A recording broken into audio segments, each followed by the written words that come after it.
Chapter 47. The imperial knife core. The front hall fell into a period of silence.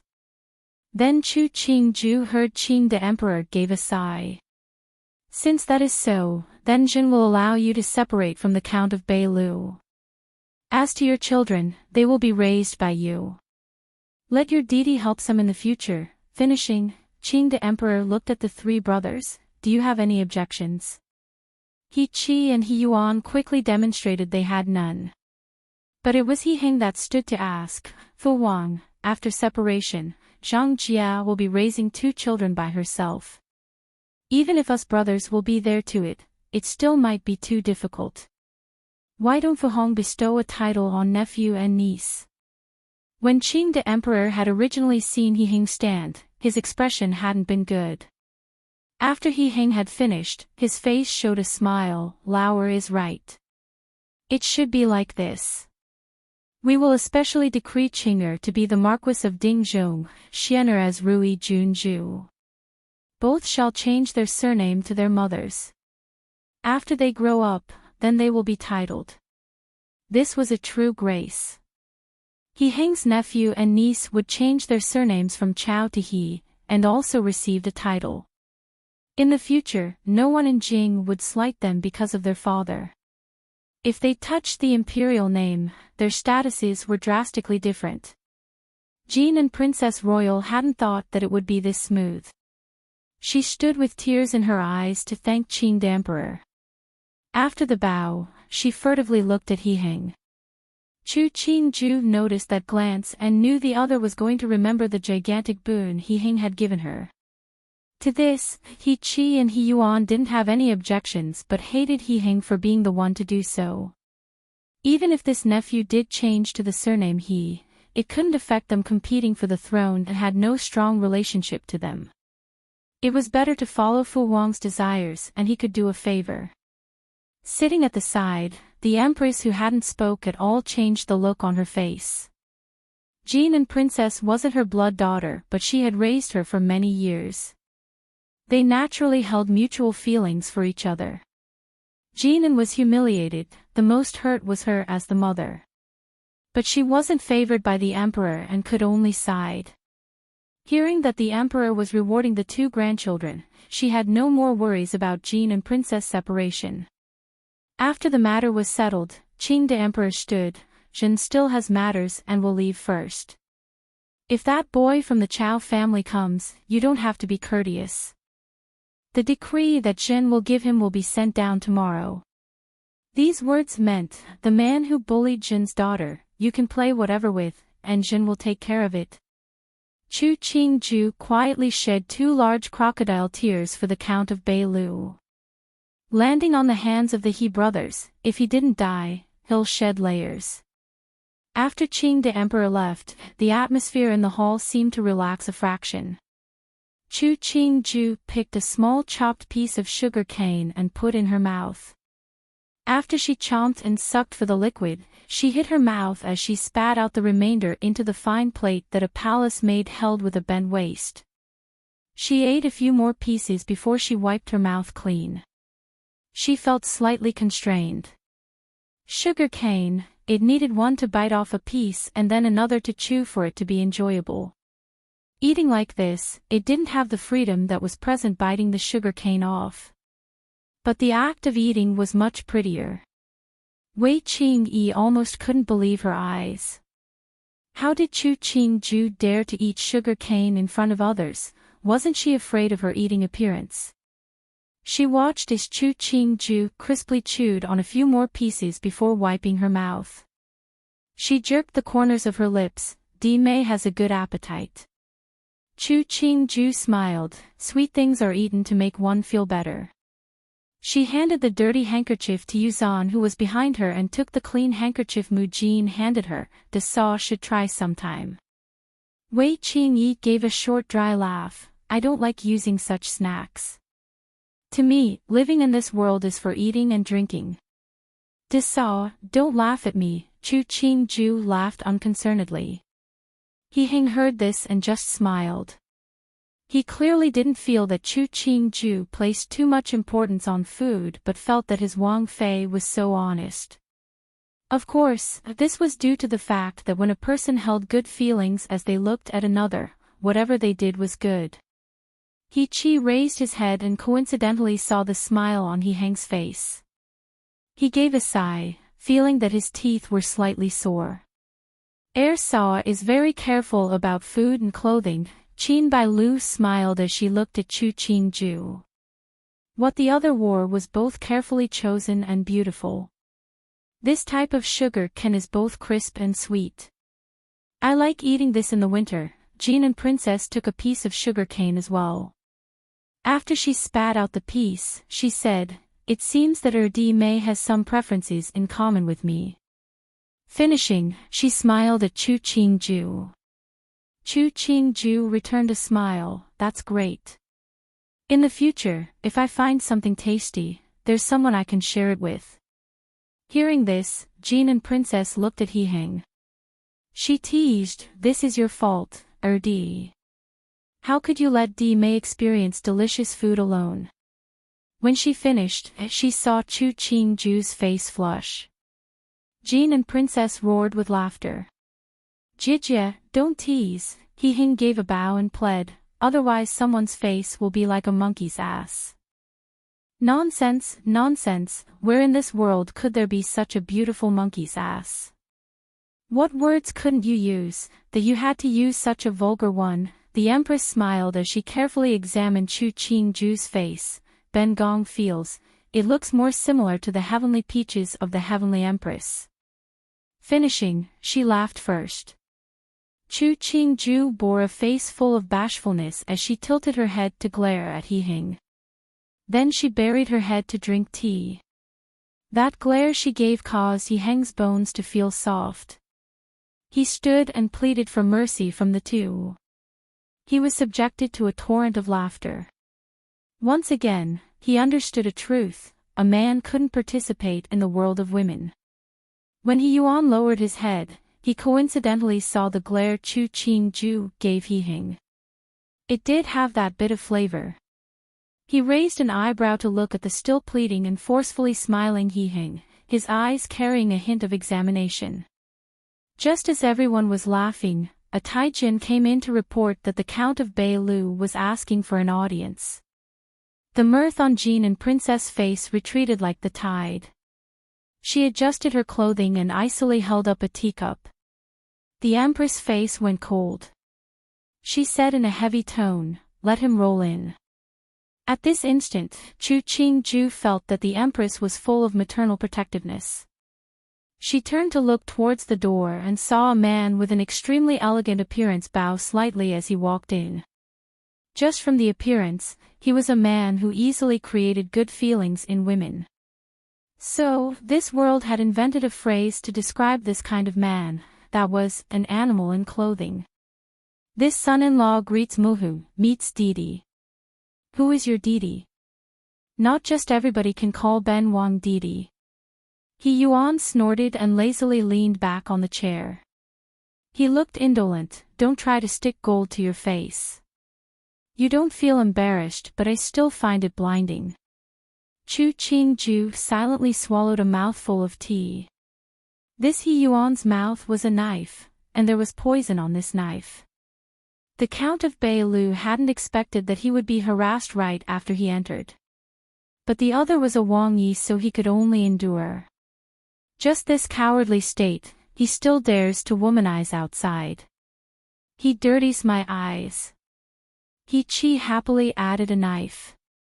"Ji, your words are slightly wrong."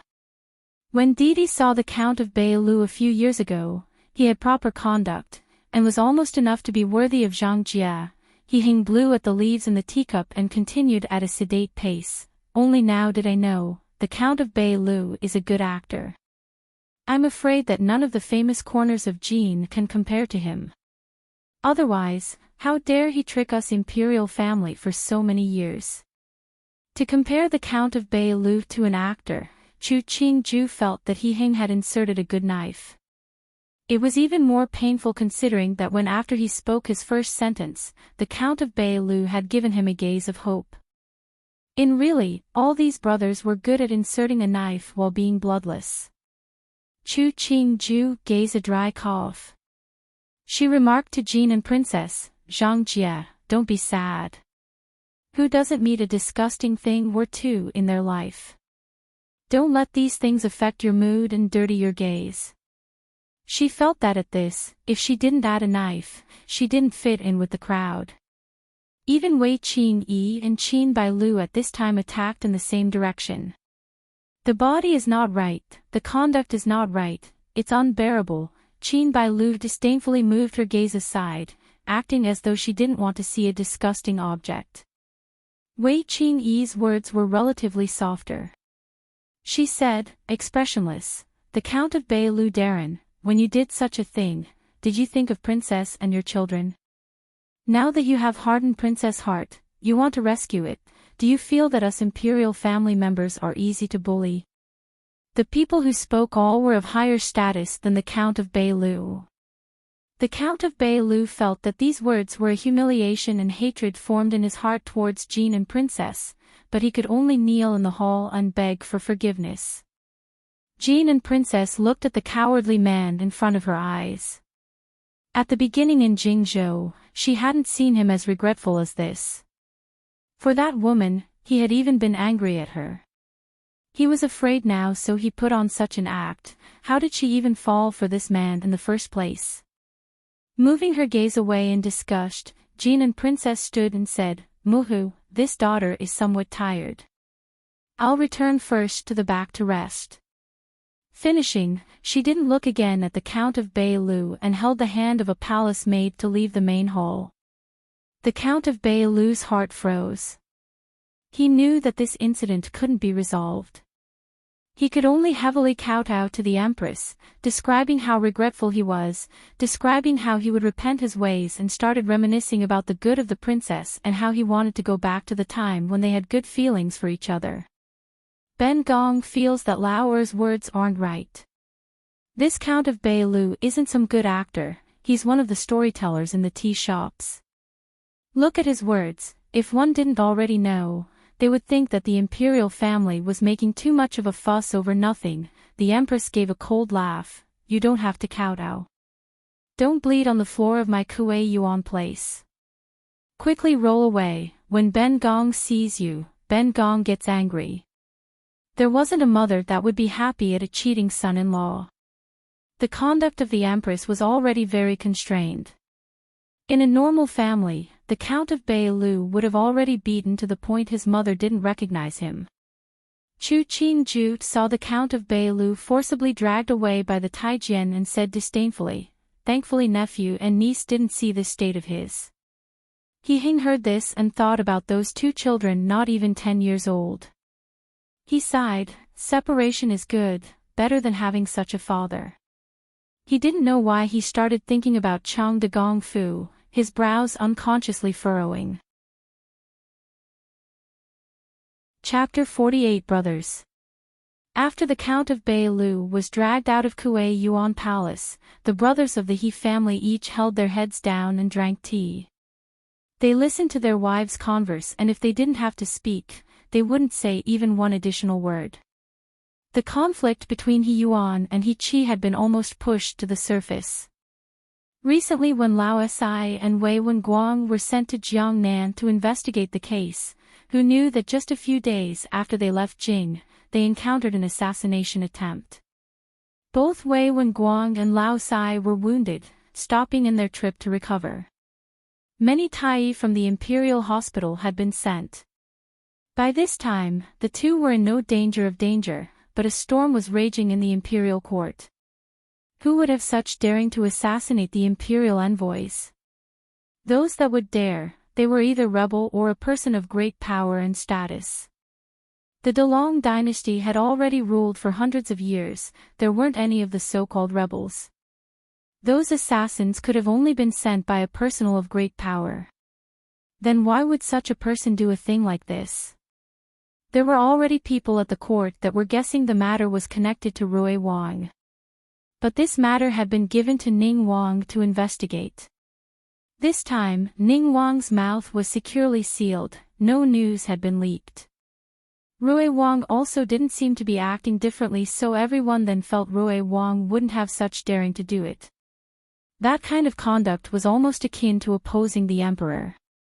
No matter how much Rui Wang was worried and how arrogant he wasn't outrageous to this step.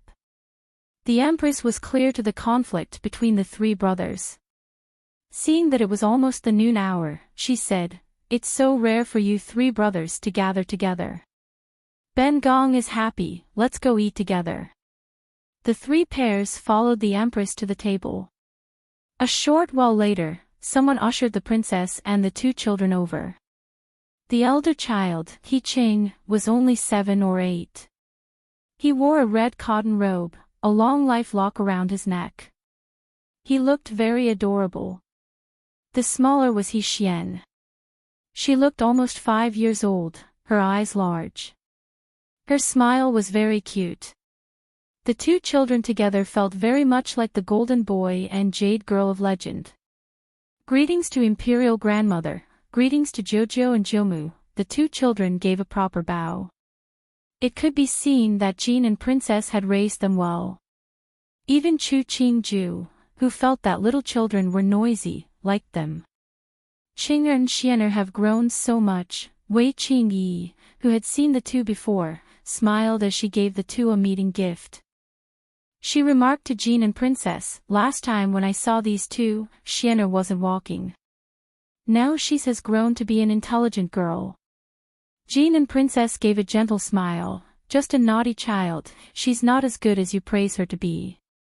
Chu Qingju had prepared a meeting gift very long ago. Hearing Jean and Princess say such a thing, she interjected, "Zhang Jie, you can't criticize those children this way. I like these two very much."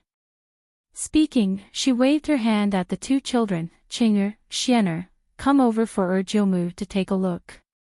He Qing and He Xian obediently walked in front of Chu Qingju, carefully examining this Jomu. Her face becoming rosy red, He Xian timidly reached with a hand to pull on Chu Qingju's sleeve. "Nice to meet Jomu." "Nice to meet Xian'er." Chu Qingju bent to place He Xian onto her own knee. She took a pendant from Mu Jin's hands to hang on Xian'er's neck. Jomu is giving you this as a toy." He Xian bent down to look at the pendant. It was a blooming lotus flower, the craftsmanship making it appear almost real. And the entire jade stone was transparent like ice. It was very beautiful and suitable for females to wear. Jean and Princess found that this pendant was carved from an ice jade. This type of jade was extremely rare. It was more beautiful than glass and extremely expensive.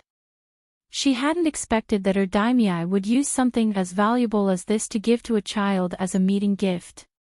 Daimyo, she's just a child, she doesn't need to use such a rare jade." Half of Jean and Princess' words were courtesy, half was real. "Us imperial family's daughters, nothing is too precious to wear." Chu Qingju smiled as she touched He Xian's hair buns. "Our Xian'er is more beautiful than jade. I was afraid that this jade was too tacky for our Gunyang." Finishing, she took another jade pendant from Mu Jin's hands. "Here, Qing'er, this is for you." He Qing looked at Jean and Princess, and seeing the princess didn't block him, he took it and gave a bow. "Thank you, Jomu." He spread his palm. It was a bat carved from a piece of black jade. Bats represented good fortune and were appropriate to give to young children. Jean and Princess saw that her daimyo had given very thoughtful gifts. These two jade pendants had been carved skillfully. The material itself was rare and couldn't be found in normal places. She said to He Xian, "Xian'er, come down quickly from Jomu's knee. Don't crush your Jomu. Sit beside your mother here and prepare to eat." He Xian jumped down from Chu Qingju's knee and smiled as she ran to the spot beside Jean and Princess. He Qing followed her as she sat down. Chu Qingju gave a sigh as she watched. The children in the previous life really should learn from these children. The gap was too large. Wei Qingyi had already met the two children before, so it didn't matter if she gave a less weighty gift. But Qin Bailu fell into an awkward state. Both she and Chu Qingju were newly married. The first meeting with these two children, Chu Qingju gave out gifts before her. The gifts she had already prepared were embarrassing in comparison. Thinking that Chu Qingju was purposefully embarrassing her, Qin Bailu silently marked down another strike against Chu Qingju. She put on a bold face and gave out the objects. Jean and Princess held a normal attitude as she gave her thanks, but she felt that Jean and Princess clearly was more intimate with Chu Qingju. The palace maids streamed in with teacups and copper basins as well as towels. Chu Qingju and He Hing sat together. After washing hands and rinsing mouths, there were many more maids and Taijian that came in. Delicious food, steams, sautéed or fried, were set down like a flow water. The palace maids that held the plates each had pale white hands. Presenting the white porcelain plates, it made for a beautiful image that increased the appetite. This made her think back to the memoir of a certain last emperor of a dynasty from the previous life. This scene in front of her didn't differ much from that memoir. It might be even more outrageous, since this was the golden age of the Long dynasty.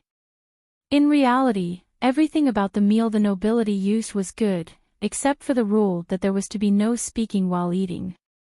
Chu Qingju was somewhat unused to such a practice. In the previous life, she always ate while either having a phone call or organizing an artist's schedule during the meantime. Here, she seemed to be in a retired state. There were no cell phones or computers. She could only read, practice her writing and draw. Originally, she had a bit of interest towards the Qi, but after a few times, He Hing wasn't willing to play with her. Her life instantly became boring. After the noon meal, the queen didn't keep the three brothers. The brothers took their own wives as they walked out of Kuei Yuan Palace. Coming out of the main gate of Kuei Yuan Palace, He Yuan took Qin Bailu with him as he separated from the other two brothers. He Qi and He Hing didn't mind. After He Yuan's figure disappeared, He Qi said, "This morning, news came from outside Jing. Sidi's wounds are better, but his arm might have problems remaining. When it's winter, it will ache." He Hing gave a sigh, and held his hands up to the sky together. Thank heavens nothing major happened to Sid. Otherwise, there will be one person less among us brothers to play together in the future. Exactly, He Qi's words were full of rage as he said, "This evildoer is too daring, too outrageous. He dares to assassinate an imperial son and a prime minister. This is the imperial envoy representing Fu Wang." Walking at He Heng's side, Chu Qingju's eyebrow twitched slightly before instantly returning to normal. Did Ji has to find the person hiding in the back, and get justice on behalf of Sid and Minister Wei? He Heng bowed to He Qi with two fists raised together. "Did Ji, thanks for your trouble. This matter already has some leads." He Qi returned a bow. "It's no trouble, this is what I should do." He Heng heard this, smiled and didn't reply. He Qi didn't care if he responded. He raised his hands in a fist. "Gage still has matters to attend to, I'll leave first." Finishing, he strode towards another path. Wei Qingyi slightly bowed to He Heng before quickly following. Chu Qingju and He Heng returned a bow. Looking at the backs of the Ning Wang couple, the two sedately walked towards the exit of the palace. Debo seems to be full of life these days. Chu Qingju serenely opened. He seems to be even more majestic than usual. He Heng detected that Chu Qingju had words within her words. He smiled. It may be that it was the holidays earlier. He ate too much meat and drank too much. Those normal citizens hope to touch a bit of oil during the holidays. As a member of the imperial family, when did he not eat well? Chu Qingju giggled and said, "Wang Yi is right." After the two got on the carriage, He Heng then said, "Wei Wenguang comes from the same branch as the Changdagong Fu Lao Tai Tai's maternal family. But Wei Wenguang is of Shu birth. During his earlier years, he was met with much cold care from the family Wei. Now, he's a bit at odds with the family way. And the entire family way is slowly declining. Chu Qingju hadn't thought that there would be such a connection. She thought about the conduct of the Lao Taitai of Chang de Gong Fu and had to admit that He Heng's words were reasonable. Lao Taitai was much colder to me. In the past, when people from the Wei family came to the Fu, they liked to flatter San Mei and brother Wang Ji. It must have been that time that the family Wei was already not well. He Heng knew that his Wang Fei was, in reality, a very intelligent woman. It could be seen from how she treated others and received gifts. She was able to clearly prioritize and recognize what was important. She didn't demean the status of Duan Wang Fu because Rui Wang Fu was favored. She didn't slight Jin and Zhang Jia because she came back to Jing with only her children. When it was time to be aggressive, she never retreated. When it was time to be gentle, she was never willful. This type of woman most likely took after Tian Shi, that she could be so intelligent. Clearly, in the heart of the most honored Duan Qin Wang, Chang de Gong Fu was a pile of idiots and his Wang Fei was a pure white lotus flower untouched by the mud. In the future, our Fu's gifts to Xiang Qing Ho Fu should increase a few fractions. He Heng's tone was serious as he continued, the Tian family's conduct is strict. There is no harm to you in having closer relations with them. What was this tone that held hints of gladness? Chu Qingju jerked her lips. She nodded and confirmed, all right. He Heng smiled and then gravely said, in the future, stay further away from people from Ning Wang Fu. He knew that Chu Qingju was at odds with the people of Rui Wang Fu and didn't need his reminder. Chu Qingju paused slightly before nodding gravely. Chapter 49 The Honor of the Imperial House. Very quickly the imperial decree concerning the Count of Beilu and Jean and Princess Royal was sent down. At the same time, there was also the decree bestowing the titles to the two children of Jean and Princess. As to the Count of Beilu, Qing the Emperor didn't take away his title. He only let the servants drag him to the meridian gate of the palace to be punished with 40 blows. In the imperial decree, he clarified, the conduct of Jing Zhou's Chao clan is not good, their morality lacking. They cannot be a choice for marriage. Zhen is shamed to regret, but it is too late.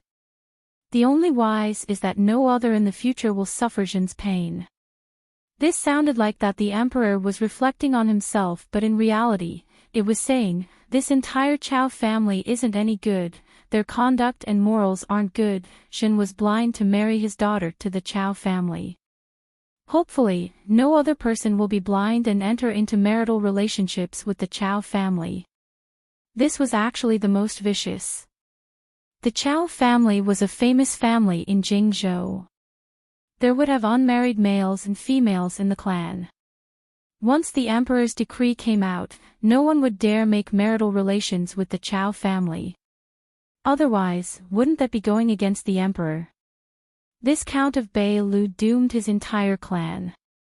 When Chu Qingju heard this decree, she suddenly understood, this was true imperial power. If the emperor said that the people of the Chao family weren't good, then it was that the members of the Chao family 100% had problems. Whoever dared to ask for mercy would be as lacking in morals and conduct as the members of the Chao family. How many innocent males and females of the Chao family would be affected, Chu Qingju didn't know, but she sympathized for them. She also felt that the conduct of the Count of Beilu was truly disgusting. When he returned to the clan, how much would the clan hate him? When He Heng came into the Jingyuan, he coincidentally saw Chu Qingju sitting in a daze. He walked behind her. What are you thinking with such focus about? About the members of the Chao family. She turned her head back to look at He Heng, not covering the truth, and how many people would be implicated with the Count of Beilu. These people are truly innocent, but who let them all have the same Chao name? He Heng understood that she was sympathizing with the innocent members of the Chao family, and explained, if only the Count of Beilu was punished, then where is the imperial house's dignity? Additionally, Fu Wang's actions are already light. 100 years earlier, an ancestor had a Fuma who took a Chia into the Fu and imprisoned the princess. In the end, his family was sentenced to execution. His relations within 5 clans were all demoted to Jianmin. Chu Qingju stopped in shock. If the cost was so high, why do such a thing? If the princess' conduct was lacking, then it was reasonable, but Jin and princess raised a son and daughter and treated the Count of Beilu very well. To do what the Count of Beilu did, didn't he feel guilty? Alright, don't think about such things, He patted the back of her hand. He smiled and said, now it is already like this, you don't have to worry. In the future when you have the time, just visit the Princess Fu more often. Chu Qingju nodded, her face relaxing slightly. She looked at the condition of the sky outside. It was dark and likely to rain, the weather doesn't look good. The wind might start up. If you are going out, you have to wear more. Don't worry, there's Ming He and the others. He Hing waved his hand, I'll accompany you for the noon meal before going out. This afternoon, the Count of Beilu is leaving Jing. Us brothers have to at least bid him farewell. Hearing this, Chu Qingju silently lit a candle for the Count of Beilu inside. There were always people passing through the 4 main gates of Jing City.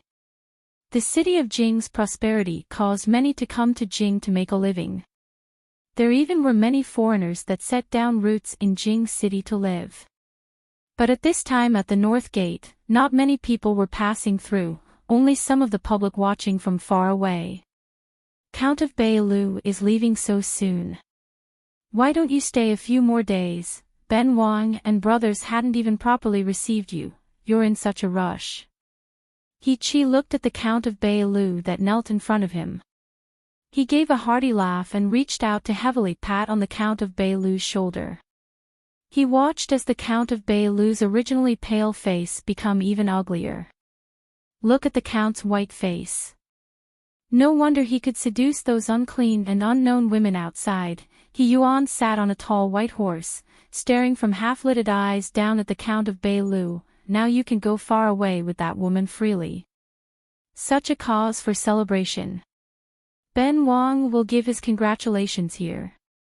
Come, present the gift that Ben Wang has prepared for the Count of Beilu's beloved. The Count of Beilu had been sentenced to a beating, and shivered as he knelt. When Rui Wang's gift was presented, his expression changed out of fright. He had seen such a medicine bottle before. Inside was a medicine called linked in countless ways. After the person swallowed the medicine, his stomach and intestines would hurt in countless ways. The medicine would sap all energy from the body to the point that suicide wasn't possible. They had to suffer in pain for an entire day before death. A beauty is only fit to use a medicine with a beautiful name. What does the Count of Beilu think of Ben Wang's gift? He Yuan jumped off the horse, walking in front of the Count of Beilu. He used the tip of his foot to raise the chin, looking at the other's sweaty state. He revealed a few fractions of mirth. If you don't like it, Ben Wang can give you another gift. Hearing Rui Wang put emphasis on the word you, the Count of Beilu kowtowed and said, thanks to your Highness Rui Wang for your gift. Seeing his state, He Yuan took his foot away in disgust. The little Tai Jian that followed behind him hurriedly knelt on the ground and took out a handkerchief to carefully wipe the tip of his shoe, the disdain clearly displayed.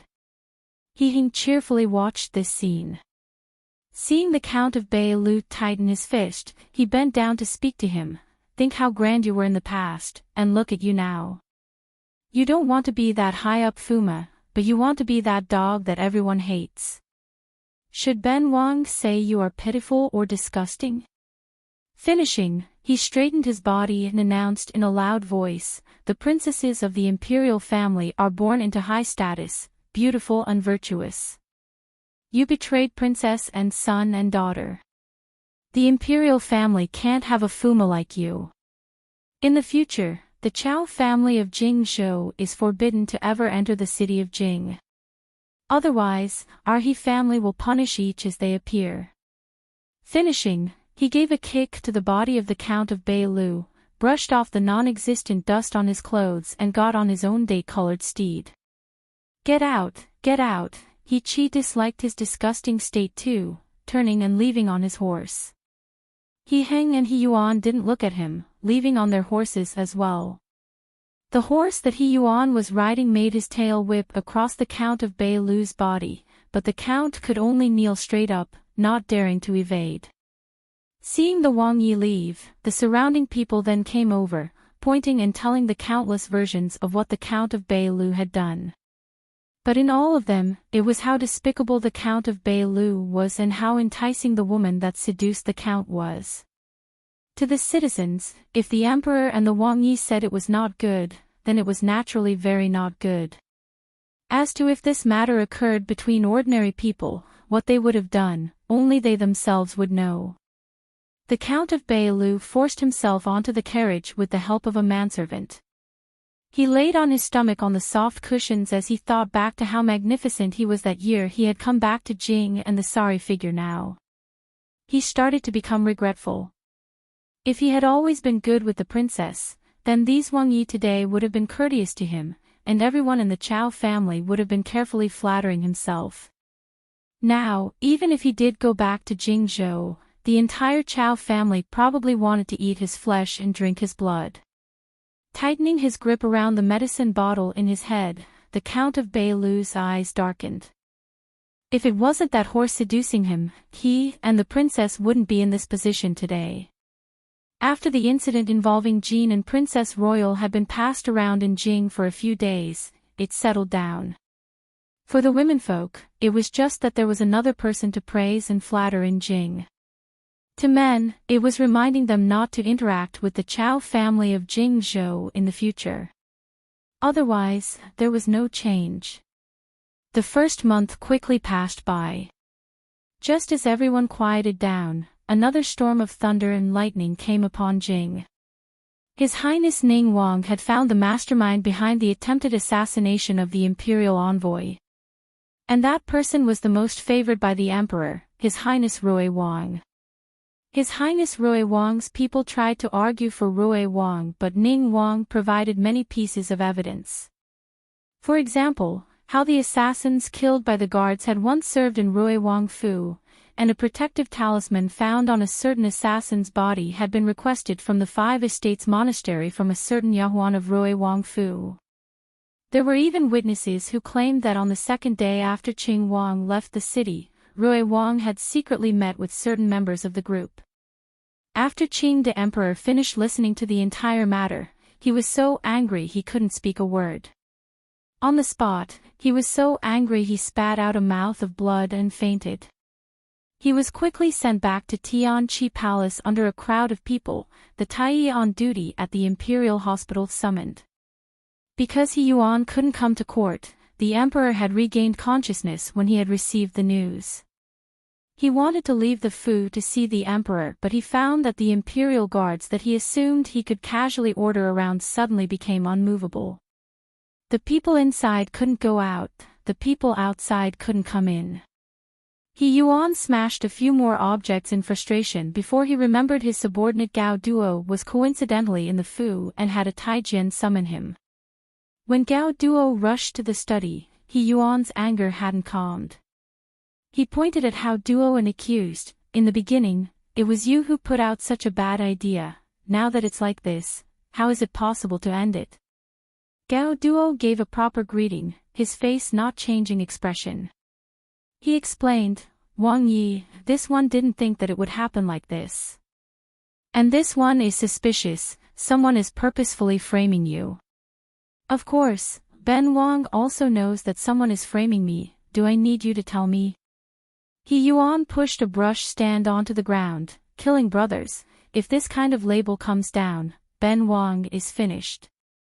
Wang Yi naturally knows that there is someone framing you, but this one's meaning is, why is this person framing you, and who is the person framing you?" Gao Duo's tone became slightly deeper, "You are the most favored imperial son of the emperor. Naturally, others would be jealous. Only if you fall, will he then have a chance. It must be him. He Yuan hatefully concluded. This incident was investigated by him. He was more enthusiastic than anyone else. He dares to frame me. Gao Duo lowered his face and bowed to comment. Wang Yi, this one thinks that this time, you have to let some blood out. He Yuan's eyes slightly changed. He thought for a beat before ordering, come, bring a cloth. Gao Duo smiled. Wang Yi is wise and understands how to move the emperor's heart. This one will retreat first. He Yuan waved his hand, letting him know he could leave. Coming out of the study, Gao Duo ran his fingers through his beard, a smile appearing on his face. Hi, inexpensive/lowly people/citizen. Jian Min is a social stratum below ordinary people. Chapter 50 Rumors. A letter personally written by Rui Wang in his own blood was quickly presented by Xu Guifei in front of Qing the Emperor. Xu Guifei knelt down in front of Qing the Emperor as she cried, her tears like the pear blossoms in the rain. Even though she didn't defend Rui Wang, her actions were already worth more than 1,000 words. The blood letter was almost completely splattered with bloody tears. Firstly, its contents showed his concern for Qing the Emperor's body, and secondly, it expressed his longing for the Emperor. Because he couldn't leave the Fu, he could only kowtow in the direction of the palace. Thirdly, it defended him, proclaiming how innocent he was and that he was mistakenly accused by others. Lastly, it asked Qing the Emperor to protect his health and not suffer because of this unfilial son. When Qing the Emperor saw the dense mass of dark red characters on the snowy white cloth, his heart had already half softened. After reading the entire missive, he sighed and helped Xu Guifei up. He patted Xu Guifei's hand and comforted her. Zhen knows that Lao San was wronged. This matter, Zhen will have someone to take a closer look. Understanding the Emperor's meaning, Xu Guifei tearfully replied, "Thank you, Emperor." Inside, she was a bit smug. For someone as devious as Jing Guifei, it didn't matter how many plots she had. As long as she was favored, no one would be able to shake her and her son's position.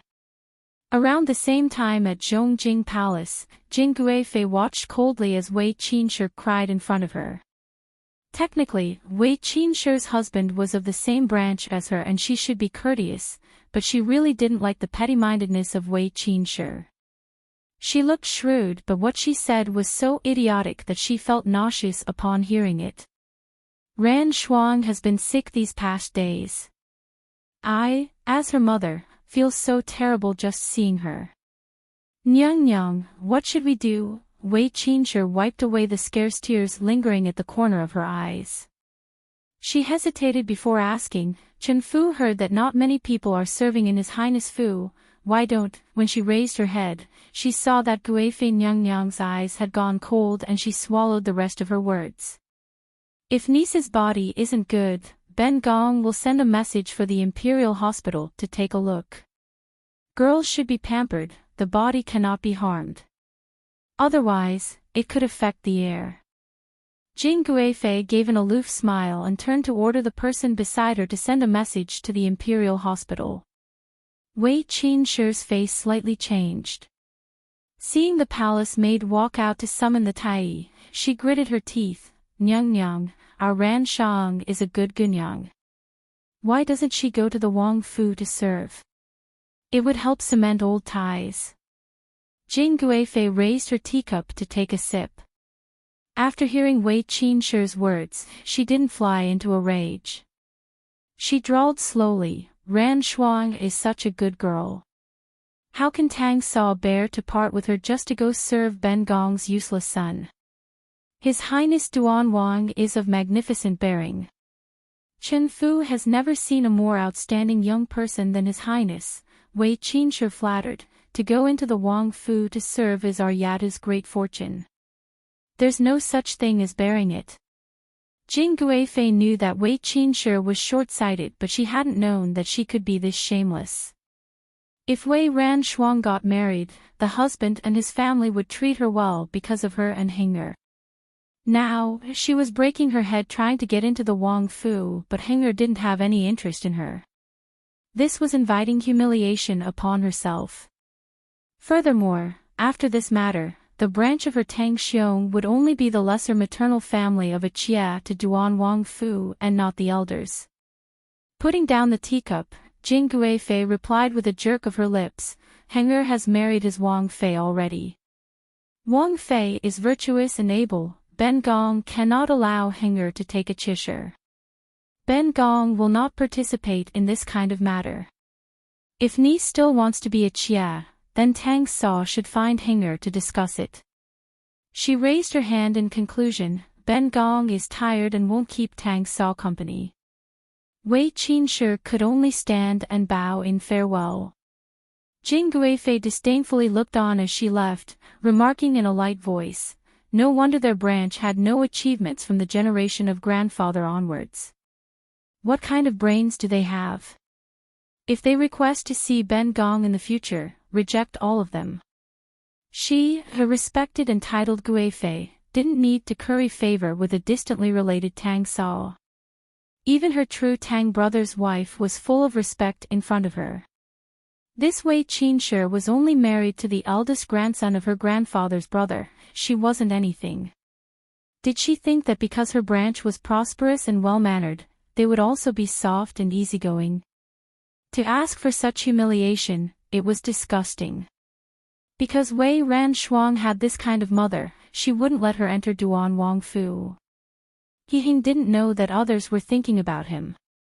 Hearing that He Yuan had already sent a blood letter into the palace, he smoothed his chin as he opened the curtains of the sedan window.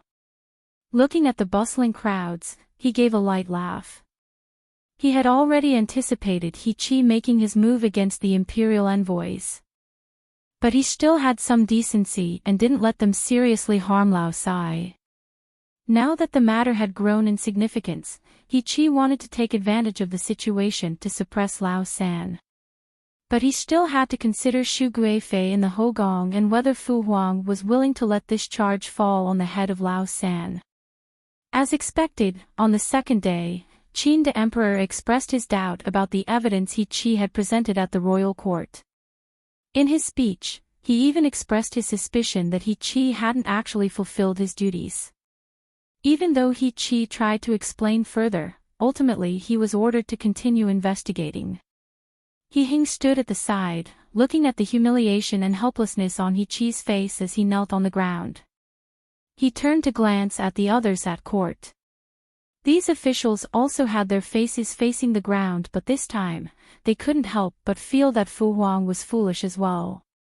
Just to protect Rui Wang, he deliberately censored Ning Wang. The wounds that the Right Minister Wei and Cheng Wang had received were for nothing. Thinking about the emperor's mediocrity and partialness, and the arrogance of Rui Wang, many of the senior officials present felt cold inside. The Right Minister Wei was one of the emperor's closest confidants and Cheng Wang was the emperor's youngest child. The two were wounded so seriously, but that didn't hold as much importance compared to Rui Wang's few words of complaint. If this continued, what would happen to the Dalong dynasty? Emperor, His Highness Rui Wang is the most suspicious person in this matter. Please, Emperor, temporarily imprison Rui Wang until the matter has been investigated thoroughly before making a decision. An official moved forward to kneel down. Please, Emperor. Enough, Shen has already made a decision on this matter.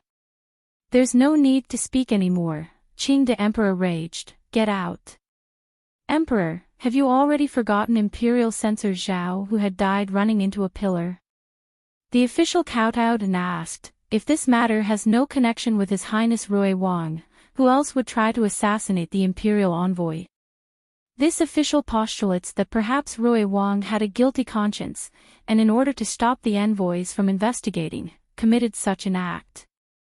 But thankfully, Right Minister Wei and His Highness Cheng Wang were not mortally wounded and His Highness Rui Wang did not make a great mistake. Was this how Rui Wang's crime would be resolved? He Hing lowered his head to look at the official. He wasn't an essential official of the royal court. His forehead was beaded with sweat and he looked nervous. He couldn't help but look at the still kneeling Yi Chi. This person was one of Lao Da's. What kind of blackmail did Lao Da have against him that he had to step out at such a difficult time? Please, Emperor, reconsider. One of the officials behind He Hing followed in kneeling down. Please, Emperor, reconsider. Within a few minutes, more than half of the people at court had knelt down. Of these people, only a fraction were Lao Da's people. In their hearts, they all believed that the mastermind behind the assassination was He Yuan and were bitterly disappointed by the emperor's attitude, so they decided to came out at this time. Qing the emperor hadn't thought that this many people would oppose him. His face reddened in anger, but he didn't want to let go. He took a deep breath to continue. These events are only Imperial Censor Zhao's retelling. Rui Wang could have been mistakenly accused. Jin cannot sentence without investigating the matter thoroughly. Who knew that the officials would still kneel with their backs straight, not saying a word? Qing the emperor was so angered by these people to the point that his face changed color. He turned and swept away, leaving everyone in the hole. He Hing jerked his mouth. His Fu Wang was always like this. He was narrow-minded, prejudiced, and worst of all, he had no great skill at ruling. No wonder Lao San had been spoiled by him into his current state. The news that the emperor had taken the side of Rui Wang and refused to sentence him quickly swept through Jing. Those who had suffered at the hands of Rui Wang added to the news as they spread it. Soon, the emperor became known as an unwise and unfair person. One son had nearly been murdered, but he still favored another son. No one dared to speak the words in broad daylight, but nothing could stop the common people from writing this incident into a story with imaginary characters. Some storytellers made it into a performance. Those who heard the story all swore at the parent for being unfair and how innocent and pitiful the youngest son was. The storm grew bigger and bigger. When it passed into the ears of Qing the emperor, it had already finished spreading throughout Jing. Even 3-year-olds had heard a version of the story. He was instantly provoked into spitting out another mouthful of blood. Inside, he was starting to wonder if this incident had been ordered by Lao Da. How else would have the rumors spread so quickly in Jing? He couldn't scold his son at the moment, so Qing the emperor summoned the commander of the imperial guards to scold instead and ordered him to imprison those who were spreading the rumors. The commander of the Imperial Guard came out of the Imperial study with a distraught face. Right now, the incident had already spread and yet the emperor had sent down an order to catch the people. Wasn't this pouring oil on top of the fire? But since the emperor gave him an order, he had to do it even if he didn't want to. He felt his head grow 2 sizes bigger just thinking about it. Coming out of the palace gate, he happened to see Duan Wang preparing to enter his carriage. Instantly, his eyes lit up. He strode forward with large steps and performed a greeting, intoning, "Wei Chen greets Your Highness Duan Wang." He Hing turned his head. Seeing the commander of the Imperial Guard Sun Bo Hai, he stopped and replied, "Commander Sunday." Sun Bo Hai didn't waste any time on pleasantries, stating, "The emperor has ordered Wei Qin to manage the rumors in Jing and those who spread the rumors will be imprisoned in jail. But Wei Qin is afraid of not satisfactorily fulfilling the order. Could Wang Yi give Wei Qin a suggestion? How about first sending down the order, clearly stating that these people are not allowed to spread rumors? If they are found, they will be sent to jail." Ben Wang heard that the rumors at Niu Wei Street were the most extensive. Commander's son could send someone there to take a look. He Hing gave a faint smile as he concluded, Ben Wang still has other matters to attend to and will leave first. Great thanks to Wang Yi for such a clever plan. Respectful farewell, Wang Yi. Commander's son watched as Duan Wang Fu's carriage travel far away, releasing a breath inside. The Niu Wei Street that Duan Wang had mentioned was the gathering place for local bullies and hoodlums. It wasn't really unjust to send those people to jail. He could also report to the emperor about the completion of his duties. He returned to the Wang Fu and found that a slightly above-average carriage had been parked outside the gates of the Wang Fu. He raised an eyebrow and asked the gatekeeper. People came to the Fu. Wang Yi, it's Wei Furen and Wei Xiaojia. Wang Fei is receiving the two. The gatekeeper replied in a small voice. Hearing this, He Heng's brows creased. What was the family doing here? Chapter 51. Shameless woman Chu Qingju sat high up in the side hall, calmly looking down at the two women sitting beneath her. She had seen Wei Ran Shuang before, and as for this Wei Qingshi who'd wanted to meet her, Chu Qingju strangely felt that she looked somewhat similar to Liang Shi. His Highness Duan Wang, when he was younger, had actually piggybacked our Yatu. It's been so many years now. His Highness Duan Wang has already gotten married and our Yatu is almost grown up and ready for marriage herself. Wei Qingshi sighed and reluctantly said to Chu Qingju, time passes by so quickly. Chu Qingju smiled and motioned for Wei Qingshi to continue speaking. Wei Qingshi hated that Duan Wang Fei could sit there so calmly, unmoved by her words. She took a sip of tea before continuing.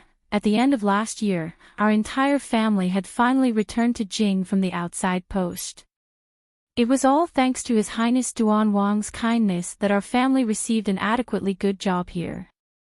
Ran Yatu, as his cousin, always thought about the boon His Highness Duan Wang gave us, but since there is a separation of sexes, they were unable to meet each other. Today, I will give my thanks to Wang Fei. If I'm lucky, we'll get to personally thank Wang Yi as well. Wei Ran Shuang seized the opportunity to stand and bow to Chu Qingju. Ran Shuang thanks Biao Ji, thanks Biao Sao. Chu Qingju felt her teeth were getting a bit sore. She looked at the color of the sky outside and then at the mother and daughter duo who had been sitting there for almost 4 hours. These two were most likely waiting for He Heng to return to the Fu. She smiled and replied, Biao Mei doesn't have to be so courteous. As Gage and Saozi, it's proper to treat Mimi and family members well. Wang Fei is virtuous. Wei Qingshi took advantage of her words, and shamelessly proclaimed, Shuang Yatu has always really liked His Highness Duan Wang, her Biao Ji. Just speaking about it, I'm afraid you will laugh. Even now, she still remembers how His Highness Duan Wang cared for her in the past. How thick did a person's skin have to be that she could say to a woman that her daughter liked the woman's husband? Chu Qingju jerked the corners of her mouth. She heard that this Wei Qingshi was of the same clan and branch as Qin Bailu, but just more distant in relation. The Qin family was a well-educated noble family. How did it produce a woman such as Wei Qingshi? Yin Lu, who was standing behind Chu Qingju, heard her words. The rage on her face was barely hidden. It was only the fact that she was more afraid of making it difficult for Wang Fei that made her suppress it. But her gaze, as she stared down at the mother and daughter pair of the Wei family, became increasingly cold. Chu Qingju raised the teacup for a sip to hide the mirth that nearly surged up within her. Wang Yi had never mentioned Biao Mei to me. The smile on Wei Qingshi's face froze. She instantly replied, Wang Yi is occupied with a myriad of state affairs. He wouldn't have remembered to discuss such minor things when he returns to the Fu. What does Wei Furen mean?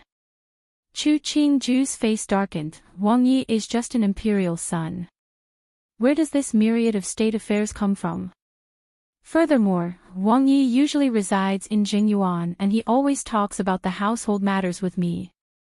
Why does it seem like you mean that Wang Yi has matters he doesn't like discussing with Ben Wang Fei? Wei Qingshi was in shock. She didn't think that Duan Wang Fei could change faces so quickly without a hint of warning. She paused for a second before regrouping and said, Please forgive me, Wang Fei. Chen Fu meant no such thing. Wei Ranshuang bowed to Chu Qingju with a pale face as she joined in, Please Wang Fei, don't be angry. Mother wasn't being deliberate and didn't mean it like that. We are all related here. There's no need to be so strict. Chu Qingju's face softened and she smiled again. After she motioned for Wei Ranshuang to sit down again, she continued, if Wei Furen didn't mean it, then it's naturally good. Wei Qinshe had never seen someone who could change expressions so fast. Right now, as Chu Qingju smiled, she could only follow. Chen Fu doesn't know how to speak. It's lucky that Wang Fei doesn't object. Wang Fei is really tolerant. The thoughtless words of normal people, I won't get angry at, Chu Qingju replied calmly. Why isn't Biao Mei attending in front of Mu Fei, and also left the palace? Wei Ranshuang answered in a small voice. Gui Fei Nyang was worried that my family missed me, so she sent me back to the Fu. Was Wang Fei implying that they were normal people and not worth bothering with? Mu Fei is always very considerate. Chu Qingju examined Wei Ranshuang from head to toe. I see your bones are thin and weak. When you return to your Fu, you should eat more. She then let Rui Xiang and Shu Kuei bring out some quality medicinal herbs for Wei Qinshe to take back. We should have let Wang Fei spend so much. Wei Qinshe stood and gave her thanks. She saw the sky was becoming darker and darker and no one had reported Wang Ye's return to the Fu. She was getting impatient, but she still wanted to wait. She could only rudely sit and not bid farewell. Chu Qingju wasn't in any rush either. She was waiting for He Heng to return. These two women were so interesting that if He Heng didn't experience this for himself, how would the suffering she underwent this afternoon be justified? Wei Ranshuang was unable to sit still in her seat. She might have been interested in Duan Wang, but her face was much thinner. Seeing Wang Fei staring pointedly at her, she felt her face heat up and didn't dare to meet Chu Qingju's eyes. Just then, Xiao Ganzi hurriedly walked in and bowed to Chu Qingju. He said lightly, Wang Fei, Wang Yi has returned. Wei Ranshuang's eyes were immediately filled with light. She raised her head slightly and saw the other woman reveal a bright smile. Even though she was a woman, she had to admit that Duan Wang Fei was attractive. Since Wang Yi has returned, why don't we greet Wang Yi? Wei Qinshe positioned herself as an elder by sitting on the chair and commented, Chen Fu hasn't seen His Highness for so many years. Xiao Ganzi was still standing, his body bent at the waist. Upon hearing Wei Qinshe's words, he twisted his mouth in disdain. No wonder this Wei Xiaojia looked so petty-minded. With such a mother, how good of a daughter could she raise? A not even closely related Jiumu had the nerve to posture as an elder in front of Wang Fei. If you gave them an inch, they would take a mile. They should take a good look at their rank before acting. Wang Yi is here. Chu Qingju stood and saw He Heng striding towards her. She smiled and went forward, their two hands naturally coming together. Today, you're later than usual.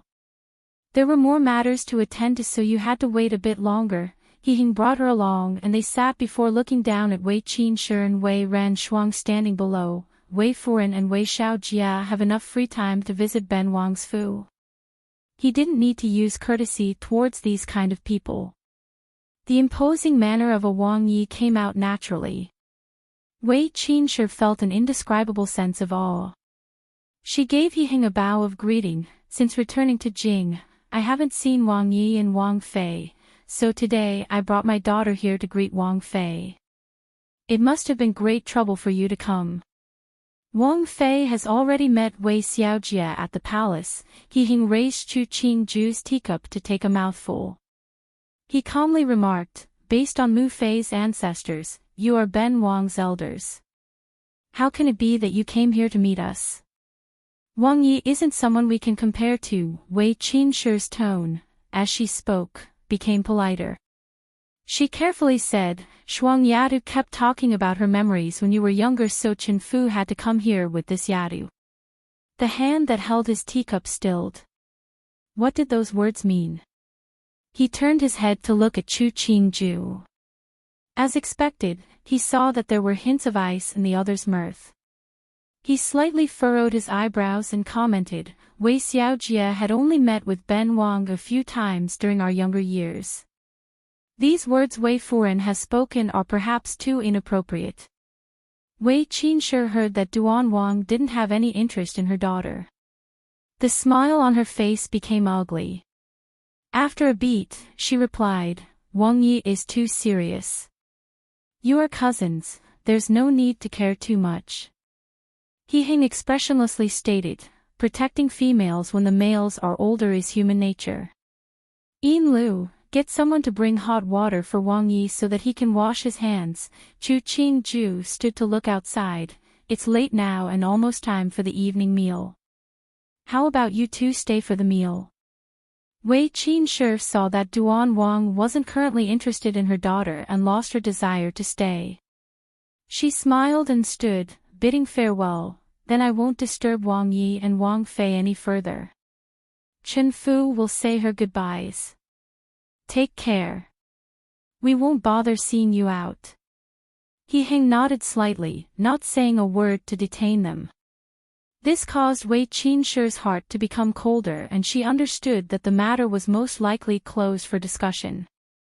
Coming out of Duan Wang Fu, Wei Qinshe and Wei Ran Shuang went inside their carriage to go back to their fu. Wei Qinshe sighed and said to her daughter sitting beside her, I haven't met this Duan Wang Fei previously. Now that I've seen her, the matter of you entering Duan Wang Fu will most likely be a struggle. She wanted her daughter to enter Duan Wang Fu, but from the moment Duan Wang came in to when they left, he hadn't even properly looked at her daughter once. He had completely disregarded her daughter. Daughter knows, Wei Ran Shuang bit her lips as she pleaded, but mother, daughter wants to enter Duan Wang Fu. Wei Qinshe sighed. After a long time, she said, we'll think of some other way. Inside Duan Wang Fu, Chu Qingju focused on washing her hands, not saying a word. Angry. He Hing looked at her dark face and her unwillingness to speak. After he dried his hands, he moved to sit next to Chu Qingju. Don't be angry over such a muddle-headed woman. In the future, we won't allow them to enter the Fu. If you don't let them enter, how will you be able to look at your childhood sweetheart Biao Mei? Chu Qingju glanced from the corner of her eye, gently snorting, otherwise, tomorrow there will be some other Biao Mei who will also be saying how much she thinks of you. Men usually didn't value women who pushed themselves upon others. Inside, there was even a hint of looking down at them. Chu Qingju knew that He Hing had that hint when he looked at Wei Ran Shuang. This was one of the reasons why she wanted the two women to stay until He Hing came back to the Fu. I don't want her so she can't be forced in. He Hing saw that she still had a dark face and could only comfort her. Didn't we already say there's only Qingju? You are peerless. Ben Wang doesn't even want to take a second look at other women. Don't be angry, it's not good for the body, and... Reaching out with her hand to gently twist on his forearm, Chu Qingju turned her head to state, you said it, I didn't force you. These are the words of my heart. He Hing smiled as he caressed her hair. Let them serve the evening meal. Didn't you want to play Weiqi? Later, I'll play a match with you. Chu Qingju reluctantly nodded. Standing in the corner, Xiao Ganzi thought that the members of the Wei family were blind to not know how much importance Wang Yi placed on Wang Fei. This ingratiating manner, if he told anyone, he was afraid no one would believe it. It was most likely that Wang Yi had, after today, marked a strike against the entire family of Wei Qinshe.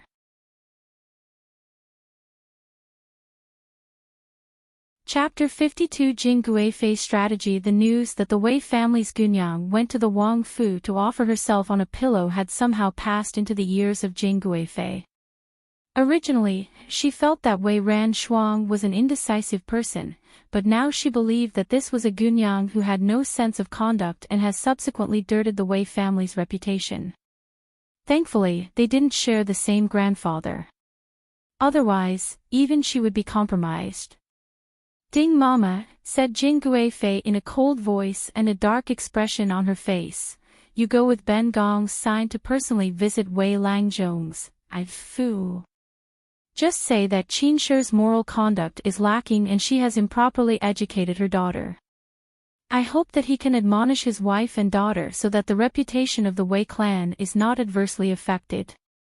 If he cannot, then there will be no interactions between the two Fu in the future. This Tang Ji of hers was mediocre with no great ability. He had properly fulfilled his duties outside, and once he'd returned to Jing, it was only because of Henger's efforts that he'd received the position of a 5th-grade Langzhong in the Ministry of Revenue. No mother liked a woman who recommended herself to be a bed warmer for her son. Jing Guifei was no exception.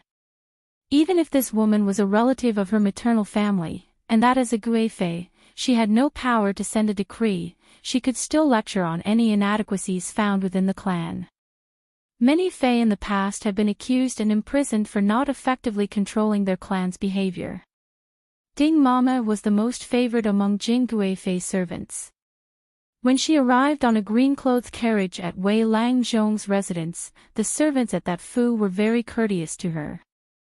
Wei Langzhong himself even went to the gate to greet her, and he ushered her into the main hall, which was used to receive valued guests.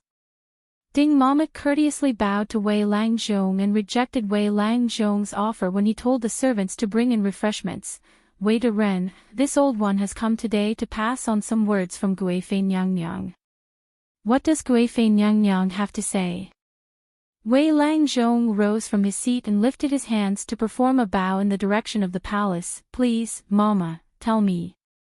Ding Mama looked at the honest and sincere Wei Langzhong and sighed for him. This distantly related Biao Ji of Nyang was a good man. It was a pity that he had such a troublesome wife. He was only a small 5th-grade Langzhong in the Ministry of Revenue. It seems he wouldn't get a chance to climb any higher. She bent at the waist as she spoke. A few days earlier, Nyang heard some vague rumors and felt worried. She then requested this old one to send word to De Ren. She raised her head to look at Wei Langzhong and saw his face was full of concern. It was clear that he was still in the dark as to what had happened. Nyang said that Wei Furen's moral conduct is lacking, and she has improperly taught her daughter. She's afraid that the reputation of the Wei clan would be affected and hopes that De Ren would be able to advise her. After hearing Ding Mama's words, Wei Langzhong's face turned dark and then white. A while later, he finally forced some sound out of his throat. I hope Mama can clearly explain what my wife and unfilial daughter have done. Ding Mama looked at him in sympathy. She made a bow, saying, This matter, De Ren should ask your Furen. This old one has to return to the palace to serve Nyang. Goodbye. Wei Langzhong didn't know what happened, but he understood that Guifei Nyang was feeling discontent with his family. His heart started to tremble as he waited for Ding Mama to enter the carriage before he turned to walk towards the Niyuan. Because he was only a 5th-grade Langzhong, his residence was just a 2-entry compound, but it was located at a very good area. Because the seller had favorably considered his familial connection to His Highness Duan Wang, it was easy for him to purchase the compound. Otherwise, he wouldn't have been able to live at that location. In the city of Jing, the location of residence was a symbol of status. It wasn't possible to buy a house with just money. When he came into the courtyard, he saw that Qin Shi was chastising a servant. His face was dark as he motioned for the punished servant to retreat. He asked icily, What good deed did you do recently? What did I do? Wei Qin Shi had a bad expression on her face as she looked at Wei Langzhong. Her voice rose in pitch as she demanded, Wei Ruji, speak clearly. What have I done that warranted such an expression on your face? The servants, who were standing nearby, saw the situation escalating and carefully retreated to the corners, trying to bury their heads deeper. If you didn't do anything, Guifei Nyang wouldn't have sent someone to express her displeasure. Wei Ruji's face was ashen as he saw Wei Qin Shi's shrewish manner. All these years, I've always endured your behavior, but I cannot allow you to ruin the reputation of my Wei family. Wei family. Wei Qinshe sneered, pointing at Wei Ruizhi as she scolded, "You think you are so important? Go see if Guifei Nyang would look favorably upon you. That branch is one family, we aren't anything. You are yelling at me because you want to boast that your Wei family has a Guifei Nyang. My Qin family is an educated noble family. Who knows how many Nyang were my ancestors? I don't want you showing off in front of me. Stupid woman." Wei Ruizhi was so angry that he threw his hand at Wei Qinshe's face. His personality was usually gentle, but now he was furious enough to threaten, "How did I marry a woman like you? If you really feel that the Qin family is good, I'll help you." A letter of divorce, 3, doesn't require much effort. Don't keep telling me about how great the Qin family is. I didn't say anything in the past because you raised my children. Since you have become so shameless, I don't have to cover for you anymore. You can go to the main Qin clan to complain and see if they will recognize you. You're just a distant side branch, don't think you're somebody. Wei Qinshe opened her mouth but couldn't say a word. She was so used to being the sole decision-maker and Wei Ruizhi rarely interfered. Now he was saying he would give her a letter of divorce. She felt as if cold water had been poured over her head. She was furious yet afraid. Acting as if he had reached the end of his rope, Wei Ruizhi became angrier as he spoke. "Now that the children are grown, you don't have to worry about me slighting them. I won't marry again in the future. As soon as you say the word, I'll give the divorce to you immediately, and avoid wronging you." "Wei Ruizhi, I've raised your children. I have put so much in. Now you want to kick me aside?" Wei Qinshe grabbed a reason out of thin air and instantly shrieked, "Now that the children have all grown up, you don't need me anymore and you despise this old woman. It won't be that easy." She surged forward to scratch Wei Ruizhi's face. Wei Ruizhi pushed her aside. He icily retorted, "If it wasn't for the children, I would have divorced you a long time ago. If you don't want me to divorce you, then just quietly stay in the fu. Your Qin family is educated and noble, so they're not worried about tarnishing their reputation. But my Wei family is smaller in comparison and they cannot afford to lose theirs." He left the courtyard with a swish of his sleeves. Wei Qinshe sat on the floor, tears and snot running down her face. After crying for a long time, she used her sleeves to wipe her face clean. Thinking about her husband had said to her, she understood that Jin Guifei was displeased about her trip to Duan Wangfu. She uttered hatefully, "You really believe that your family's son is the greatest in the world? When another Wang Yi succeeds the throne, let's see how arrogant you are then." Wei Ranshuang stood at the window and watched as her father and mother fought in the courtyard. She couldn't help but start sobbing. Father was usually gentle. He must have gotten into such a vicious fight with mother today because of her. She started sobbing harder. "Gunyang, don't cry," her Yahuan carefully comforted her. If Furen saw, she would be worried. Wei Ranshuang stilled and stared in shock at Wei Qinshe standing in the middle of the courtyard. Mother was in a disheveled state. Father had humiliated mother in front of all the servants. How could mother run the household in the future? "It's all my fault. Otherwise, it wouldn't have ended up like this." Her tears ran down again. The news of Wei Qinshe being harshly scolded by Wei Ruizhi hadn't spread beyond the walls, but Jin Guifei knew. She understood that this was Wei Ruizhi's way of expressing his resolve and decision. After she finished listening to what the servant reported, she nodded, "This should have been done earlier. Ben Gong's distant Tang Xiong just was too soft." She turned to look at Chu Qingju sitting beneath her. "You don't have to worry any longer. Wei Ranshuang, that Yatu, won't be entering the fu." Chu Qingju blinked her eyes. A beat later, she said, "Thanks Mufei, Erxi had been worried about on how to treat her if she had entered the fu." "What treatment? She's just a Chia, Jing Guifei drank a mouthful of tea, her tone icy. This kind of person wants to enter the Wang Fu. Did she really think that any kind of toy could serve my son?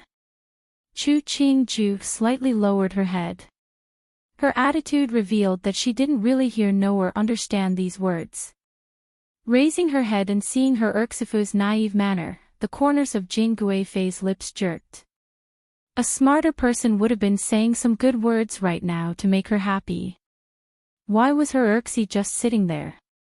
You have been married to Heng'er for half a year now. Jing Guifei changed the topic abruptly. Ben Gong was the same age as you when I entered the palace that year. It took almost 4 years after I entered when I had Heng'er. At that time, the position of the fetus wasn't right and it wasn't easy giving birth. The midwife mama said that it was lucky that Ben Gong was almost 20 when giving birth. The bones in the body had matured. Otherwise, it was quite possible that both of us would have died. Even though I couldn't have any more children, Ben Gong has no regrets since Heng'er is a filial child.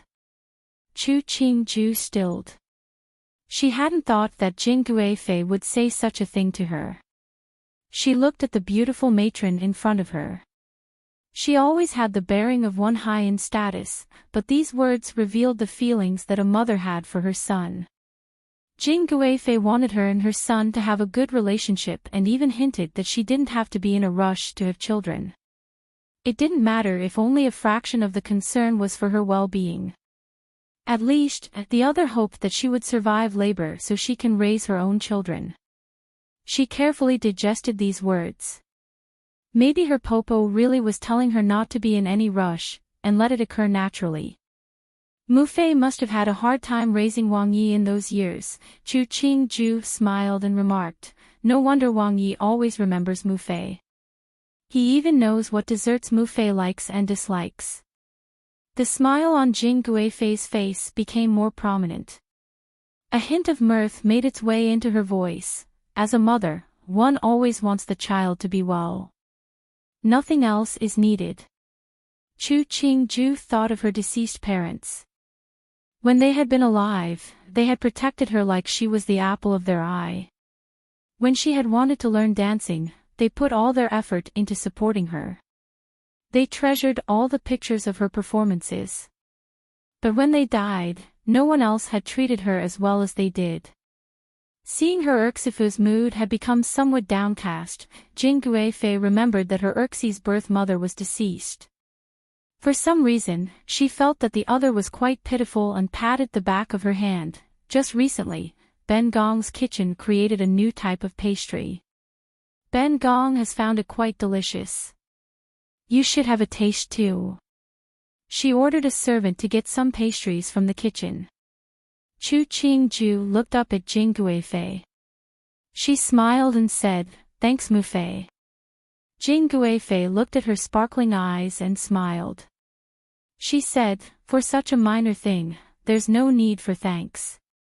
You've brought so many things into the palace today. It's fine if Mu Fei gives you a plate of pastries in exchange. The food at Mu Fei's palace is so delicious. If it weren't for gossipmongers, Erxi would be coming here to eat every day. Chu Qingju wrinkled her brow. The stuff made in the Fu's kitchen doesn't compare to what Mu Fei has here. The corners of Jing Guifei's mouth trembled. You are scorning the Wang Fu in front of your popo. Did you even think of how Ben Gong would feel? Even if you were trying to purposefully flatter me. But seeing that honest gaze made Jing Guifei believe that this Erxifu of hers really disliked the Wang Fu's kitchen. That's fine, Ben Gong will let someone copy the dishes and pastries you like and deliver it to the Fu. Jing Guifei smiled as she reassured her. She didn't want the others to assume that the chefs in Duan Wang Fu were useless. Such a stupid Erxifu, she definitely was not feeling sorry for her.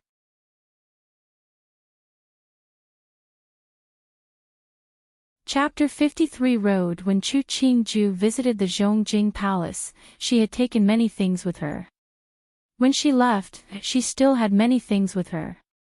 The bystanders looked on and marveled at the maternal and filial love between Jing Guifei and Duan Wangfei. Chu Qingju looked back at the servants who had accompanied her to the palace. They all had their hands full. She couldn't help but sigh. From a certain perspective, Jing Guifei was a really good popo in the Dalong dynasty. Intelligent, beautiful, and she's able to prioritize what was important. This kind of woman, if she's placed in a novel, would most definitely be the main character. It was a pity that she had met a man like Qing the Emperor.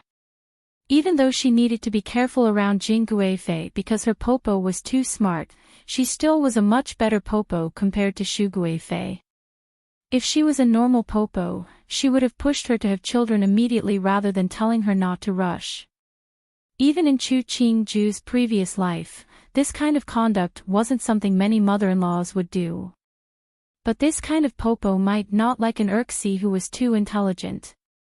Their current form of interaction was good enough. Inside Zhongjing Palace, Ding Mama returned from seeing Duan Wangfei off. Walking in front of Jing Guifei, she reported in a small voice, "Nyang Nyang, Wang Fei has left." And Jing Guifei nodded. She sighed and remarked, "Henger has set his heart on her." Otherwise, he wouldn't have implicitly asked her not to make things difficult for Chu Qingju. It's a good thing that Wang Yi and Wang Fei have deep feelings for each other. Ding Mama came up to massage her shoulders. She said in a light voice, "If it was like the pair at the other Fu, wouldn't they have become a laughingstock of Jing City?" "You are right," Jing Guifei laughed. "Chu Shi is still young. It would be best for her child if she gives birth a year or two from now. If the mother is too young, the child would be born sickly and that would be alarming. If her son and daughter-in-law were fighting like the pair at Rui Wangfu, then that would be really worrisome." Her own Urxi might be simple-minded and naive, but it was infinitely better than having a Wang Fei like Qin Shi. "Nyang Nyang is highly principled," Ding Mama said. "It is Wang Fei's great fortune to have a popo like you." In the beginning, Ben Gong didn't like her unworldliness. But upon closer examination, despite being somewhat stupid, she isn't disagreeable. As long as they maintain their good relationship, Ben Gong will not become a villain. Jing Guifei smiled as she shook her head, but it is remarkable that Henger sing her praises to me. Ding Mama had served Jing Guifei for many years and knew that Nyang Nyang was very good to Wang Fei. She naturally followed her lead as her mistress discussed the attributes of Wang Yi and Wang Fei. And the fact that Nyang Nyang keeps saying Wang Fei was stupid, such a stupid Wang Fei, and yet Nyang Nyang still protected her. If that wasn't affection, then what else could it be? Not long after Chu Qingju came back to the Fu, He Hing returned home. When the two met, she first mentioned the gifts that Jing Guifei bestowed and sighed in admiration. "Nyang Nyang is so good to Wang Yi. She remembers you at every turn." When He Hing heard this, he smiled and remarked, "Didn't you already know that Mu Fei is good to me? Why are you mentioning it today? There is a phrase, 'Love the house, so love the crow.' Wang Yi is that house, I am that crow." Chu Qingju passed on the words that Jing Guifei said to her. "If it wasn't for Wang Yi, why else would Nyang Nyang care so much for me?" Hearing that, He Hing couldn't help but laugh. You. Chu Qingju heard him laugh in response, yet he didn't confirm nor deny her statement. She smiled as she asked, "It's still early today. Why don't I accompany Wang Yi in playing a match?" The smile on He Hing's face instantly froze. He Hing looked at the smiling Chu Qingju. Who was really accompanying who? In the end, He Hing endured the pain as he played one round with Chu Qingju. The process was a tragic sight, but the ending was very beautiful. As to what kind of beauty, one could examine the evening meal that was eaten 2 hours later than usual and the hot water that was sent to the Jingyuan soon afterwards. The commander of the Imperial Guards was perhaps the busiest person in Jing City over the last 2 days. He, along with his subordinates, had tossed many bullies and gangsters into the prisons. Right now, not only did he have to think of ways to suppress the rumors spreading in Jing, but he also had to ensure that he didn't offend any of the major powers. He didn't know what the emperor was thinking. Even though there were countless voices opposing his actions in the royal court, the emperor still allowed Rui Wang to freely leave the Wangfu. He was even allowed to enter the imperial palace without any restrictions. That had disappointed many at court and cooled many hearts. Thinking about the mess, he couldn't help but sigh. He turned to order the subordinates behind him, keep investigating in the city and see if there are any more rumor mongers. Yes, sir. The imperial guards instantly separated into several troops and entered the alleyways. Commander Sun raised his head to look at the sky. The weather wasn't very good. It looked like it was going to rain. As he was about to enter the palace, he saw a sedan moving not too far away. Behind the sedan, there were several people carrying luggage. It looked like a procession of dowry chests, but the sedan in front was blue in color, not a red-flowered one. There were also only 2 strong men carrying the sedan. He stared for a beat before realizing that some major personage was taking a sure. Otherwise, there wouldn't have been such a big procession. But the amount of dowry that was being carried wasn't befitting of a sure at all. I heard that the person inside is the San Xiaojie of Changdegong Fu. Yes, it's that Fu Xiaojie. Such a good family, but now she's become a sure. It's such a sin. What do you know? Look at that person being taken into Rui Wangfu. How can any normal person compare? Since the topic had changed to Rui Wang, the people who had come to see and gossip about the procession all scattered. They only hated that they couldn't walk any faster and that their mouths had been idle enough to discuss the matters of Rui Wangfu. Commander Sun sighed.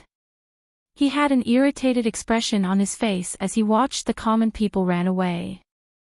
Rui Wang's current reputation had almost reached a point where he was seen as the boogeyman by the public. The emperor might have done all he could to protect Rui Wang, but in the hearts of the common people, Rui Wang's reputation had fallen drastically. Commander Sun. Commander Sun turned his head and saw Ning Wang riding towards him on a black horse. He wore a black robe embroidered with silver patterns and had a sincere smile on his face. His heart tightened. The fact that Ning Wang and Rui Wang were at odds was an open secret at court. He was currently doing his best to protect Rui Wang's reputation. Ning Wang greeting him openly like this, did he have ulterior motives? Wei Chen greets Your Highness Ning Wang. Commander Sun walked in front of He Chi's horse and made a bow. He asked, Does Your Highness Ning Wang have anything to ask of Wei Chen? Just saw Commander Sun here and came over to say hello. He Chi played with the horse whip in his hand. He raised his chin in the direction of the blue sedan. Is that the chia that Lao San took? Commander Sun lowered his head. Your Highness, Wei Chen doesn't know. He Chi stared steadily at Commander Sunday. From his view, he could only see the other's deeply lowered head and bent back. This leading commander of the Imperial Guards was a very smart person. Otherwise, Fu Wang wouldn't have put him in charge of the post. There are things in Jing that the commander of the Imperial Guards doesn't know.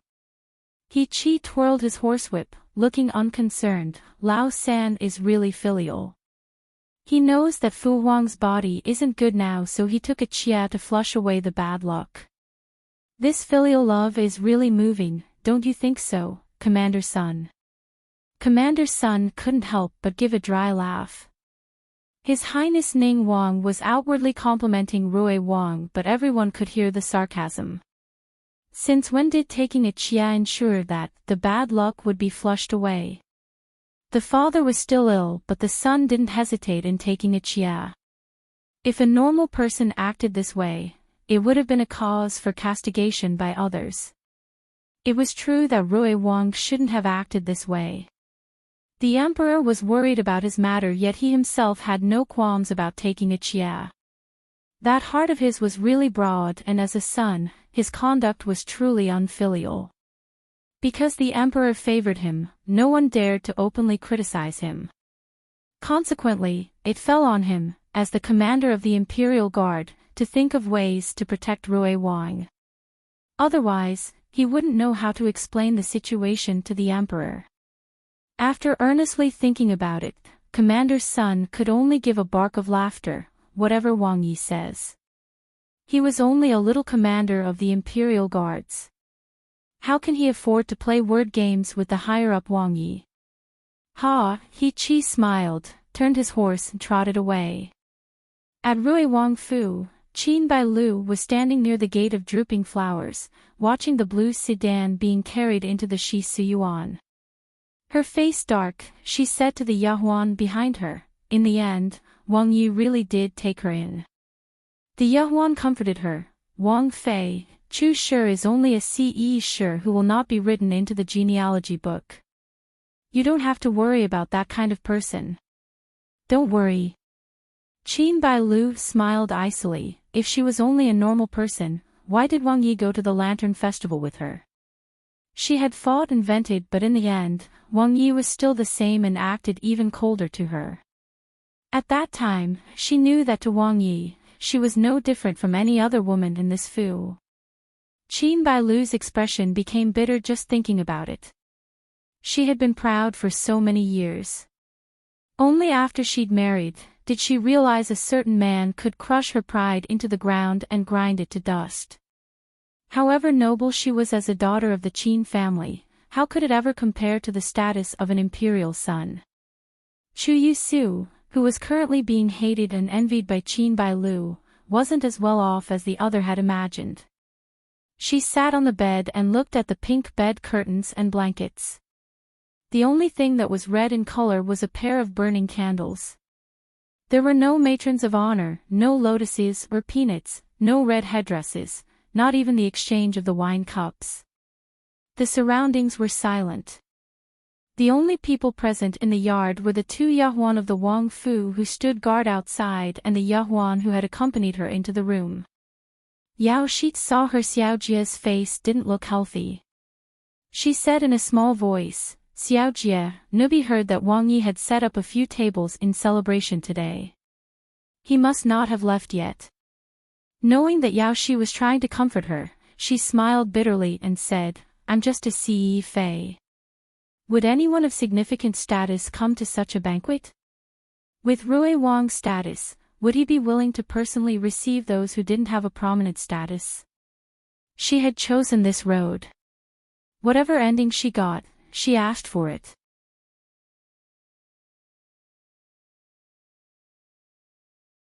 Chapter 54 Losing the Heart of the Emperor. Wang Yi, be careful where you step, said the Yahuan holding the lantern in a gentle voice. Not many people come to Shi Suyuan.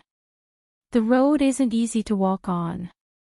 He Yuan smiled at the Yahuan until the other bashfully buried her head lower and lower. He finally spoke, "If that's so, then the lantern needs to be raised higher." The Yahuan's face turned red and the lantern in her hand swayed before she recovered her composure. Originally, no one had lived in Shi Suyuan. Because a Ce Fei was soon to be taken in, the chief steward of the Wang Fu told the servants to clean it. The majority of the furniture had not been renewed before Chu Yuxu's imminent arrival. The procession entered Shi Suyuan. Inside, the lights shone brightly, but He Yuan didn't have the innate joy that sprang from taking a beautiful woman as a Ce Shi. He looked at the tightly closed door, and then at the two kneeling Yahuan who were safeguarding it. In a heavy voice, he said, "Open the door." Yes, one of the Yahuan bowed and gently pushed open the door. He Yuan stepped inside and passed the shelf of many treasures to see Chu Yusu sitting on the bed. She was wearing a light-colored girdle dress. The girdle was pale green in color. Her head was bowed, revealing a pale neck. She did seem to have some beauty. He Yuan stood next to the shelf and motioned for everyone inside to leave before slowly moving forward. Wang Yi, Chu Yusu stood and bowed. Her movements were graceful and subtle, acting more like a daughter of an educated and noble family than his own Wang Fei, Qin Shi. Was beauty waiting for Ben Wang?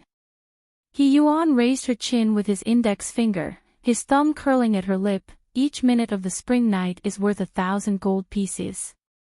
We shouldn't waste any more time. He didn't wait to hear Chu Yusu's thoughts before pushing her onto the bed. The piercing pain erupting in the lower half of her body made Chu Yusu spill hot tears. She'd never thought that her wedding night would end up like this, painful and without a shred of warmth. She hadn't even heard a gentle word from the man lying on top of her body. To this man, she was probably just a plaything.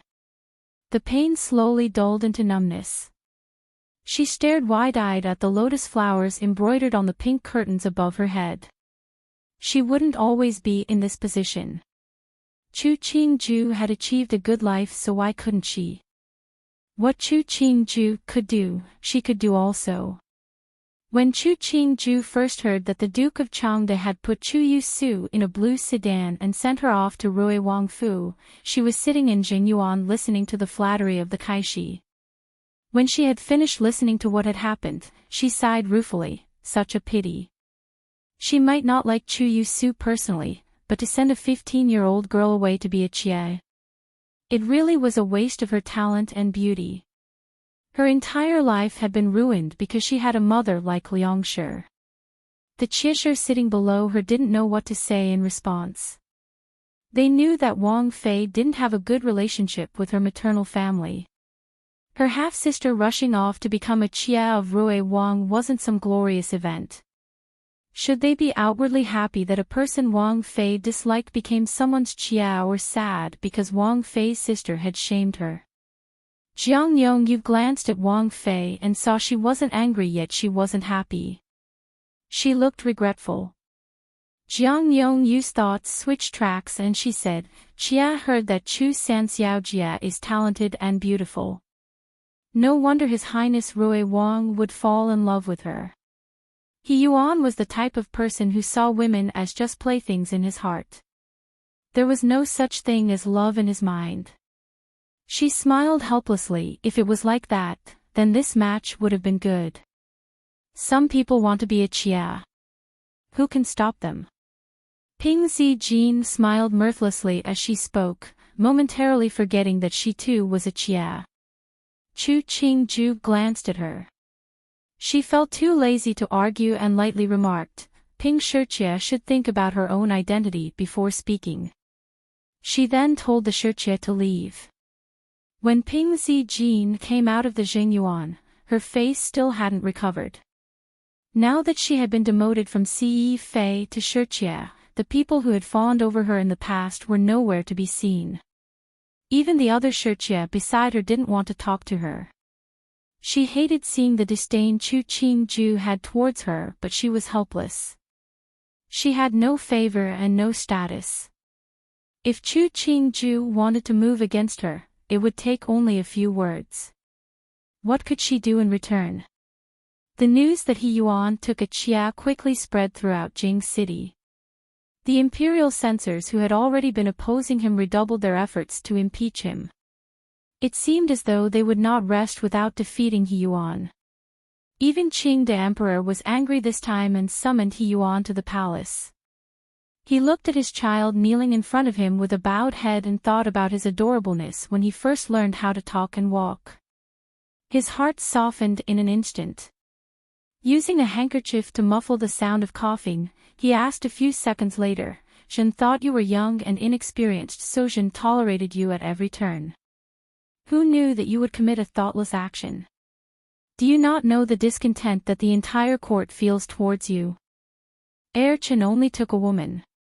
It has nothing to do with them. He Yuan raised his head to look at Qing the emperor. Fu Huang, these people are purposefully attacking Chen. No matter what Chen does, they will always find an excuse to make things difficult for Chen. There's no difference whether or not Chen actually committed it. Qing the emperor saw He Yuan's face had turned slightly red with anger. He coughed several more times before asking, how could the entire court be deliberately opposing you? Yuaner, you are not small anymore. Think before you act. Even Jin cannot do whatever Jin pleases. He Yuan's face darkened but didn't say a word. Jin knows you have a fiery personality. All these years, there hasn't been any criticism. Jin only thought that after you grew up, you would understand and change. But after seeing your conduct becoming even more outrageous, Jin hurts inside. He gave a sigh. Stay in your fu and reflect. If you do such things again, even Jin cannot protect you. Fu Wang is the son of heaven, the master of all the people in the world. Do you have to consider other people? He Yuan looked at Qing the emperor and asked with a hint of defiance, the entire world is yours. Why do you have to take their opinions into consideration? Qing the emperor looked at his most beloved son. A beat later, he said, you shall go back and reflect. Leave now. Chen asks for leave. He Yuan saw Qing the emperor's expression wasn't good, and could only bow and leave. Coming out of Tianqi Palace, his face became progressively angrier. If he was the emperor, he would control all the power. He didn't need anyone ordering him about. If they didn't want their position, there would be hundreds of thousands of people who did. He wouldn't get threatened because of these matters. After all these years, Fu Wang's personality was still soft, so he allowed the people in the royal court to push him around. Yo, Sandy is leaving the palace. He Qi had a smile on his face as he strode towards He Yuan. Seeing the ugly expression on He Yuan's face, his smile became even brighter. I heard that in 2 days, SID is being transported back to Jing for his recovery. What does Sandy think? Whatever did Ji thinks, I will also think. He Yuan raised his chin, his eyes full of disdain as he looked at He Qi. Did you think that you could jump up in order to push me down so you could climb even higher? Dream on. A scornful smile appeared on his face. He Qi didn't become angry. He only came up and patted He Yuan's shoulder. He lowered his voice and said, to climb up or not is not important. If Sandy falls down, Wei Xiong would be even happier. He straightened and said with a smile, that year, Sandy and this brother were playing together. Sandy tripped and caused Ben Wang and Mu Fei to kneel at Zhao Xiang Palace for an entire night. Don't forget it. We all rely on our abilities. If Di Ji and Wen Gui Pin had the ability, why would you ask for mercy in front of the doors of Didi and Mu Fei's palace? He Yuan raised his lips in a smile. Of course I wouldn't forget such a matter. It was such a good show in the past. He Qi's smile became darker.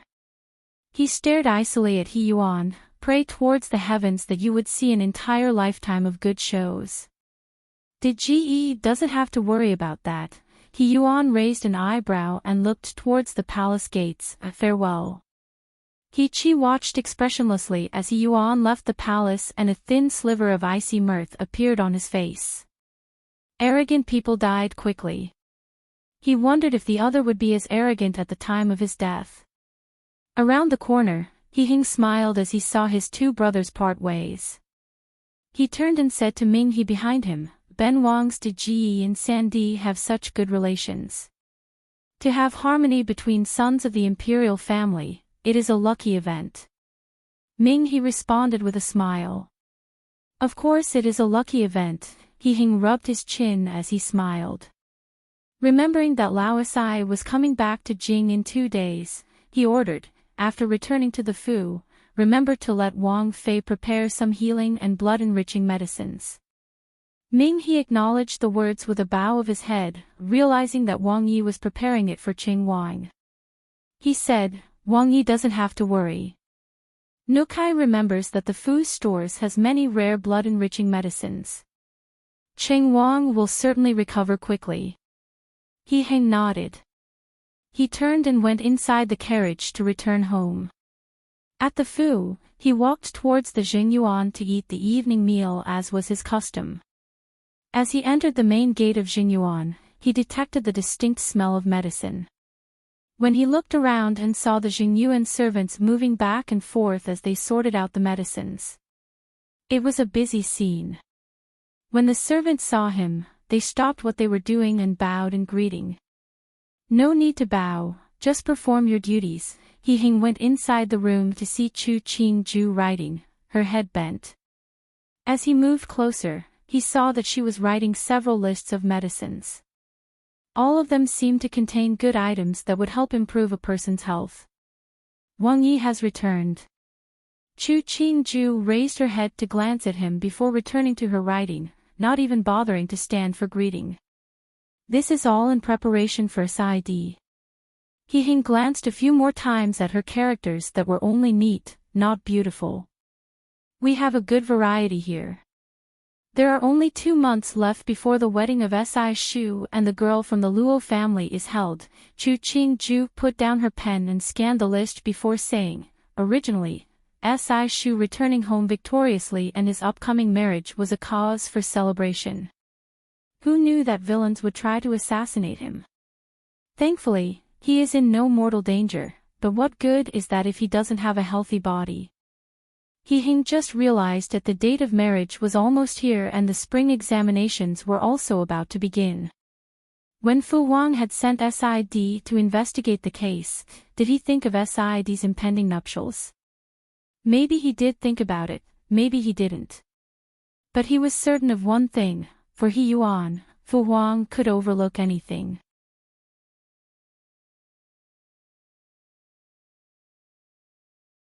Chapter 55 Fortune and Misfortune. Chu Qingju didn't know what kind of feelings He Hing had towards He Ming as his deity, but she felt that it wasn't to the point of indifference.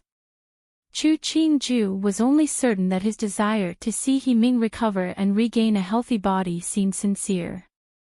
The items on her list weren't extremely rare, but they were certainly valuable and definitely suitable for He Ming's consumption. She placed the paper aside to dry before standing up. After 2 more days, Si Shu will be back in Jing. Wang Yi shouldn't worry too much. I remember, when I was younger and living in the palace, I used to play with SID for a long time. But when the schoolwork started increasing, our interactions gradually lessened. He Hing started to reminiscence about the past.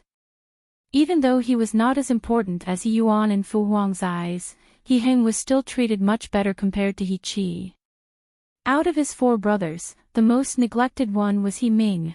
As we grew up over the years, the feelings have diminished, but we're still brothers, so there is some lingering camaraderie. Back then, right after SID had been born, it wasn't known what Xu Guifei had said to Fu Huang which made him start to neglect SID and SID's birth mother. No other imperial children were born after that. Perhaps his romantic of a father had promised something to Xu Guifei. But whatever had happened between his father and Xu Guifei wasn't that important to He Hing. He Hing didn't really have much thoughts and feelings towards his Fu Huang. He was just a silly man. Otherwise, the Delong dynasty wouldn't be currently showing slight signs of decay instead of prosperity. Chu Qingju saw that He Hing's face held disdain. She stared for a beat and then understood. No one would be happy to have a father who treated his children like the emperor did. The feelings between 2 people in childhood are probably the purest.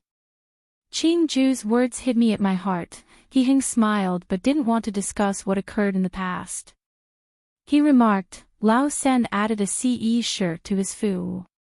It's not some major event, but our Fu should send a gift. Lao Sen had been quite sneaky, and hadn't properly notified his brothers. But as his Gij, it was only proper that he paid attention. Chu Qingju felt that He Hing didn't have any good intentions. Clearly, the emperor had already expressed dissatisfaction towards He Yuan for taking a Chia.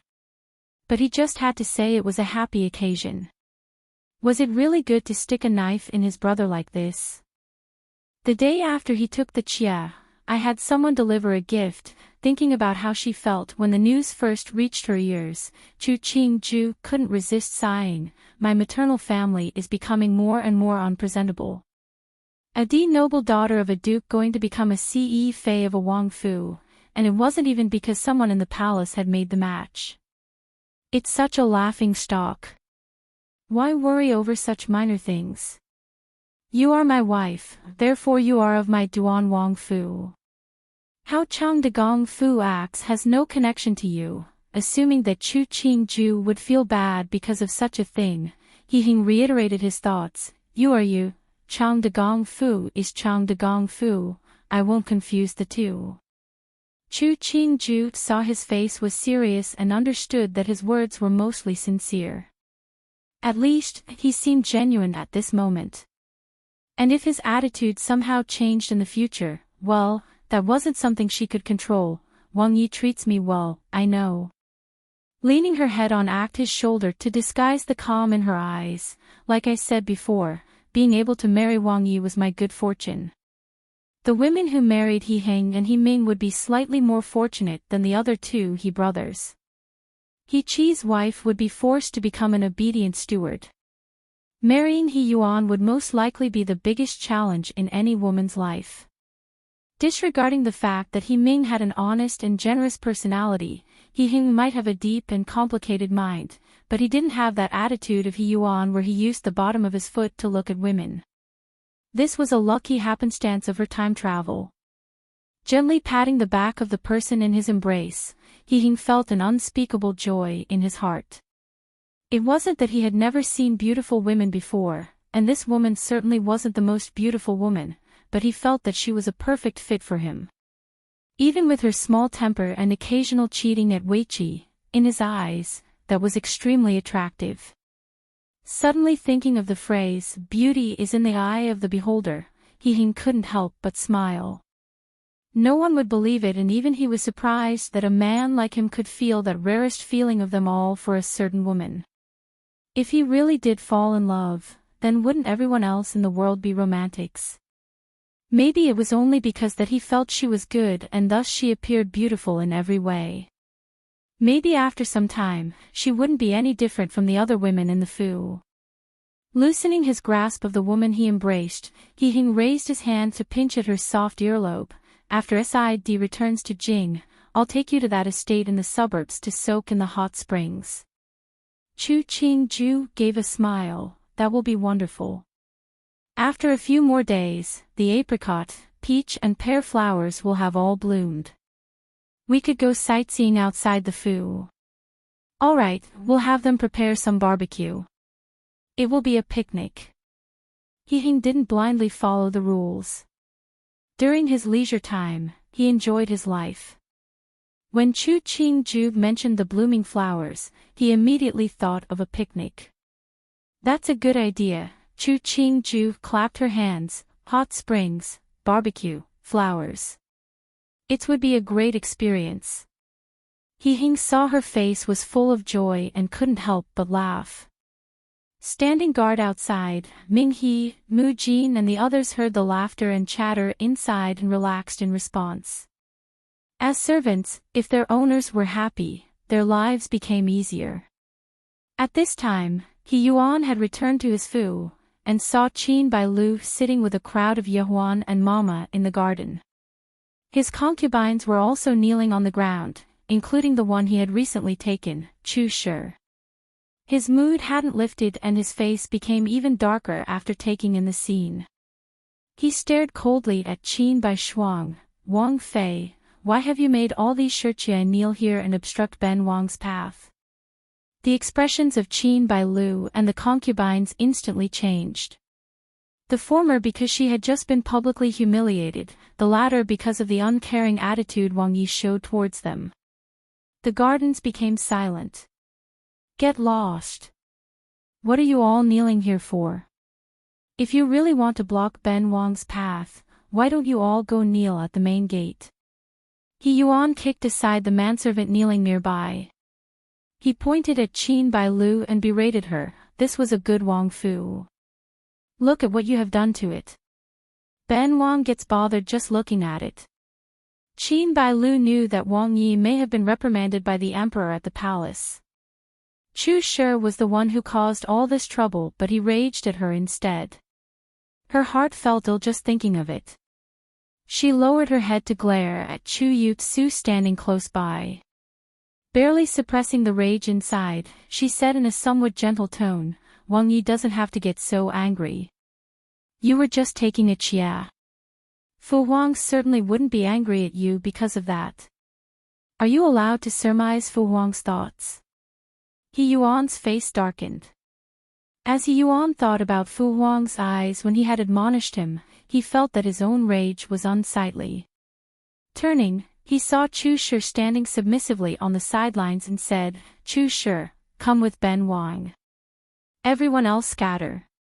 Qin Bailu ground her teeth as she watched Wang Yi lead that slut Chu Shi away. She could only hatefully point at the other concubines and scold harshly, "You can't even serve Wang Yi well.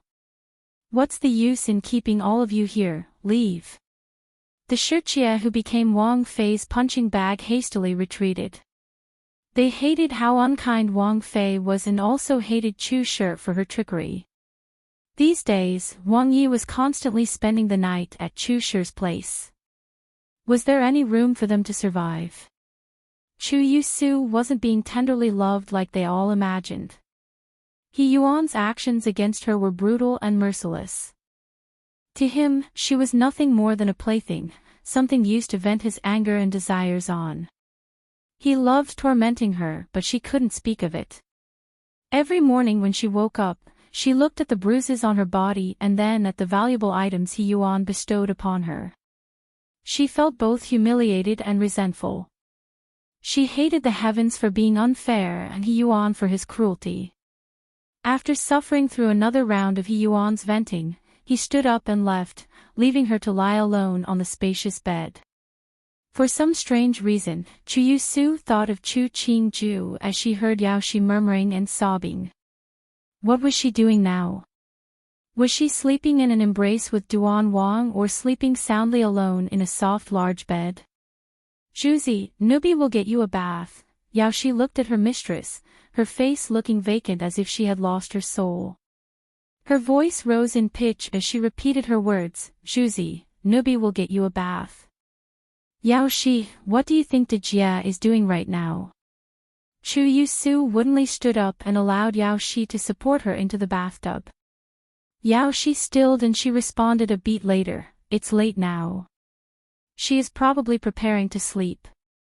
"Yes, sleep." Chu Yusu raised a hand to cover her face and laughed loudly.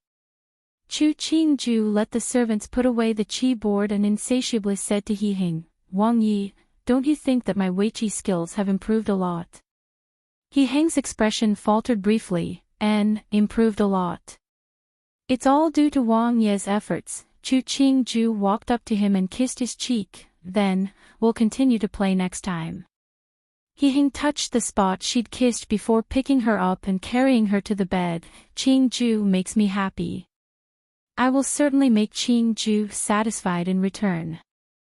Chu Qingju twisted her waist, indicating his words were too perverted. As a woman with proper upbringing, she expressed her embarrassment of his words. And then she reached out to pull at his belt and looked up at him with a clueless face, what happy and satisfied. If anyone could still resist at that point, then they weren't a man. He Hing pressed down on the person underneath him. The yun brocade robe on Chu Qingju's body was pulled off, the underrobe was heartlessly torn off. When pulled by his big hand, the chest covering embroidered with peach blossoms easily fell off. Chu Qingju raised her left hand to cover her chest, her right hand pulling the other's lapel, trying to express her hope to share in good fortunes and in nakedness. Men were always skilled at undressing, especially on the bed. When the two of them nakedly started moving, Chu Qingju thought that it was delusional to think that He Hing was becoming more enthusiastic of late. In the end, Chu Qingju was carried by He Hing to the bathtub. As was their usual custom, they mutually washed each other, He Hing groping her occasionally. After putting on their clothes, she pouted for He Hing to carry her back to bed. Her reason was that her endurance had all been used up. So He Hing was most willing to carry her, his face blooming with pleasure.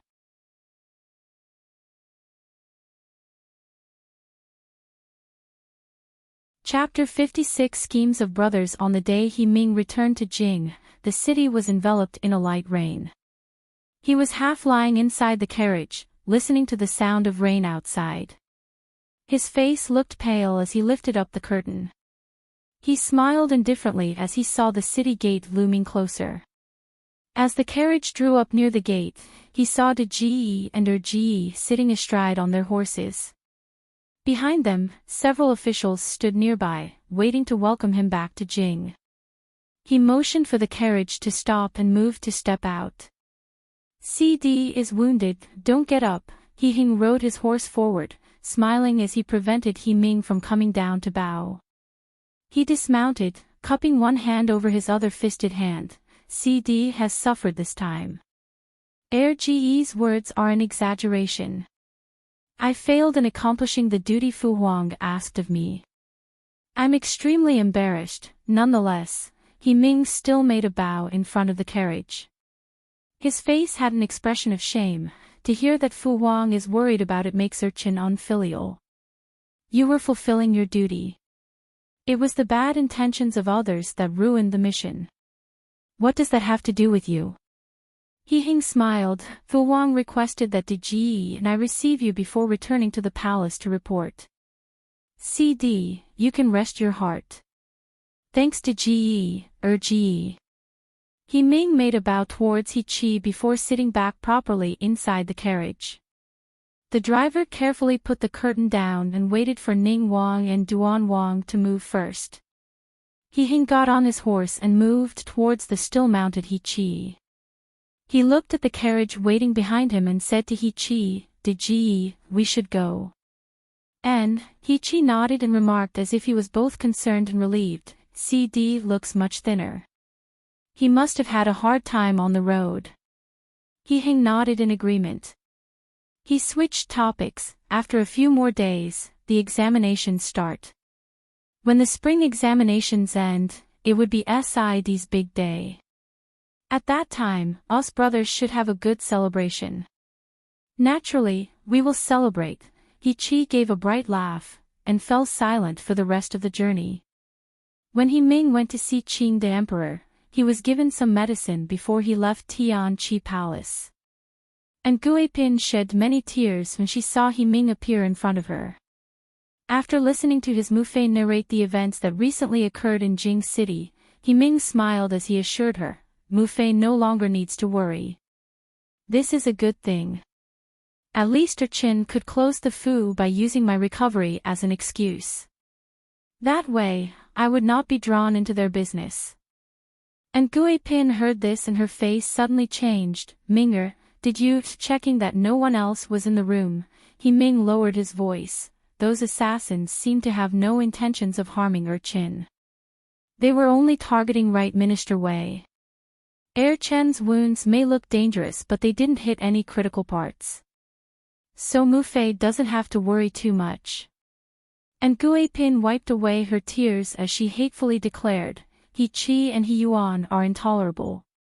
They can fight for the throne all they want, but why do they have to involve my son? Those two, one is the oldest, the other is the most favored. Naturally, neither will care about other people. He Ming gave a bitter smile. Mufei shouldn't get angry over these matters. And Gui Pin barely managed to suppress her anger. She was not usually favored. After she had given birth, Shu Guifei had kept on bullying her. Thankfully, the Empress was fair and just. Otherwise, her days would have been even more difficult to endure. She sighed, it's Mufei that's useless. If Mufei was more favored, you wouldn't have been so neglected. She suddenly thought of Jing Guifei. Even though Jing Guifei wasn't as favored as Shu Guifei, she still had some standing in the emperor's heart. Her son, He Hing, was second in terms of favor, right behind He Yuan. She had never interacted with him, but he seemed to be a very able person. She thought out loud, He Hing might not be an open and honest person, but Mufei thinks that this person isn't as cold-blooded and ruthless. If you interact with him more frequently, a good friendship could grow between brothers. He Ming understood what his Mufei meant. He paused for a beat before replying, Mufei doesn't have to worry, Urchin will consider this matter thoroughly. If He Yuan or He Chi succeeded the throne, it was likely that his days would become even more difficult. If He Heng succeeded, even though he was a sanctimonious person, he wouldn't slight him since he was just an unthreatening younger brother. To show the love between brothers, He Heng would even treat him well. He Ming didn't want to fight, but he didn't want to be a sword that a person used and threw away. He could choose a wise master and plan for the rest of his life. He Heng's wife Chu Shi is extremely close to the Luo family. When you left Jing City, Chu Shi had sent people to deliver stuff to me. Jing Guifei was very attentive to me as well, and Gui Pin was a woman inclined to an ordinary life, but she wouldn't allow others to harm her child, no matter what ideas they have. At least their execution is much better looking than the other two. He Ming knew deep down that He Yuan and He Qi hadn't even properly looked at him. It was only Ji with whom he had camaraderie from all those times they playing together as children. It might have faded much over the years, but he still treated him much better than the other two, and he remembered the good turns he had been given. He sat down on the step carriage, provided specially to him by the order of Fu Huang, and left the palace. Soon after He Ming returned to his Fu, he received the gift sent by the other families. Even to Ji and San Ji had sent something over. Although their presents were only decorations that looked valuable but were practically useless, at least they had showed some concern. The presents that Ji's Fu had sent had been identified by his own Fu's doctor as restoratives that were good for the body. He Ming started to understand the concern Ji felt for him. Remembering how Fu Huang subtly hinted that he should ignore the officials who believed San Ji was behind the assassination attempt, the smile on He Ming's face became colder. Since Fu Huang wanted him to believe him, naturally he wouldn't make Fu Huang disappointed. As to whether or not anyone would trust his actions, that would depend on Fu Huang and San Ji. Paternal love. He Ming threw the sandalwood bead bracelet that Qing the Emperor had given him onto the floor. He watched as the beads bounced in every direction. He sneered as he spoke aloud, "It's such a joke." On the first day of the spring examinations, the carriages filled the areas outside the examination halls, all of them waiting to deliver the student scholars. Liang Rong and Chu Wangji sat inside a tea tower, watching as the flood of students lined up to enter the examination hall. The two felt their faces turn bitter. Both of them were students of the Eastern Mountain Academy. Because the academy was on holiday today, they came specially to look at the examination hall. They felt some pressure thinking about how they would also be entering this place soon. Chu Wangji was particularly tense, since he would be entering the exam hall in the fall. He looked at the stern examinees underneath and felt that he couldn't breathe. "Biao Xiong, there's not much to see here, let's leave." The exam had only been going on for 4 or 6 hours when a few white-haired examinees had been carried out. Chu Wangji's expression became uglier as he stood to leave. That Chu Fu, didn't it have a Wang Fei? Why did they send their little daughter off to be a Chie? Who knows? I just heard that little daughter was a child of the second wife. This second wife was only of a declining family. Duan Wang Fei was born from the original duchess. Do you know who she is? Who is she? Do you know the Marquis of Xiangqing, Tian Darren of the Supreme Court? That famous person, who hasn't heard of him? I heard that no matter how difficult the case could be, if it was delivered to the courts, it will be thoroughly investigated. Yes, that's the one. Duan Wang Fei's birth mother was the Marquis of Xiangqing's full-blooded Jijie. How can you say that their education and birth were the same? The fact that one became a Wang Fei and the other becoming a concubine, isn't that normal? Chu Wangji's face became ghastly as he overheard the conversation. He wanted to rush down and argue with the people downstairs, but Liang Rong stopped him. "Wangji, this is the entrance to the examination hall. It would not be good for you if you start something. But to let them keep discussing my family like this." Chu Wangji's rage didn't dissipate, but he didn't insist on rushing down.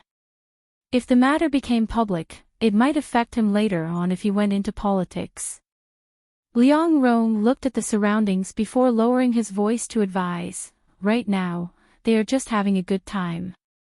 You have to know, the most favored right now is His Highness Rui Wang. Biao Mei has gone into Rui Wang Fu to be a CE Fei. In the future, he raised a thumb at Chu Wangji, the meaning evident. Chu Wangji gritted his teeth and kept a lid on his anger. The two came down the tea tower. After traveling for a while on their horses, they saw a grandiose procession heading towards them. The leading guards were all stocky and tough-looking, their eyes alert. From a glance, it could be seen that these were the type of guards which could never be owned by normal families. The carriage behind was pulled by 8 stallions. Bells attached to the sandalwood carriage rang merrily as it moved forward.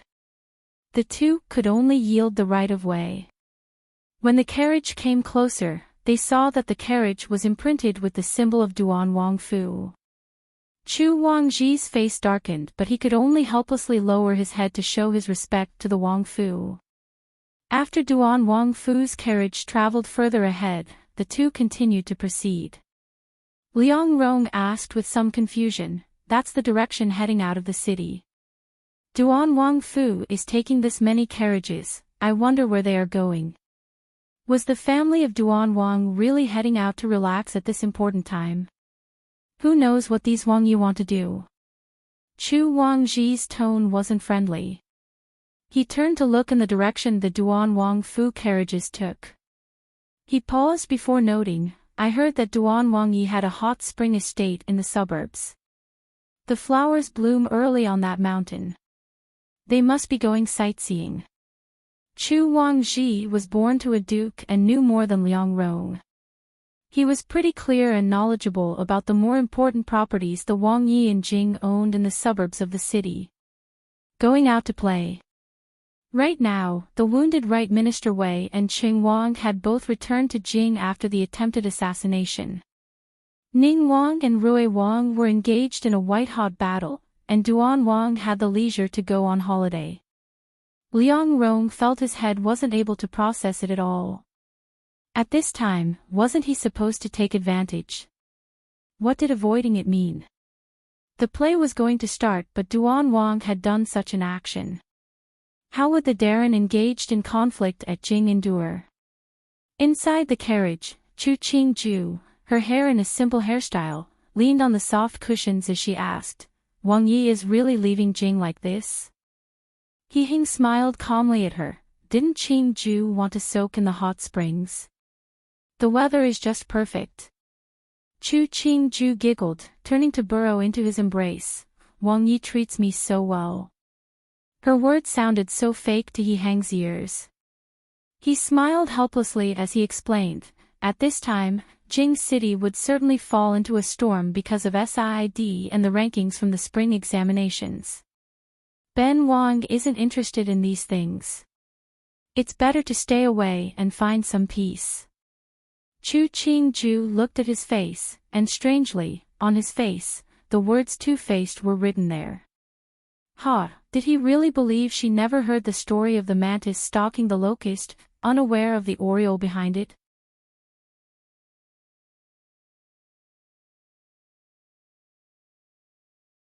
Chapter 57. Husband and wife on a trip together. The hot springs in the Jing suburbs were located not too far from the city. Chu Qingju saw that the nameplate of Manor's front gate had Fu Lang Manor written on it.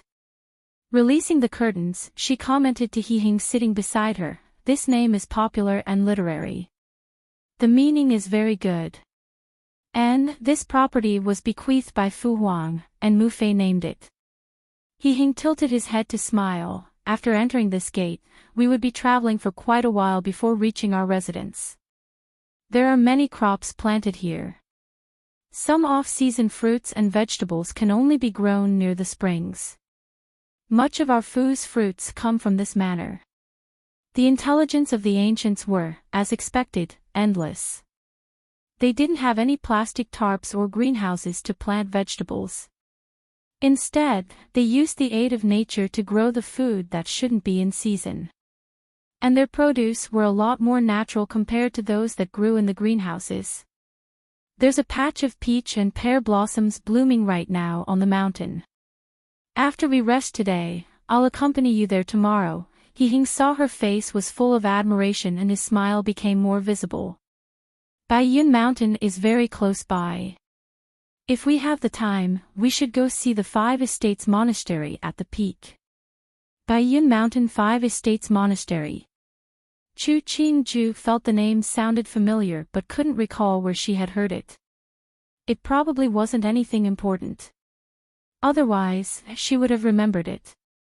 She didn't think about it any further and raised the curtain occasionally to look at the scenery.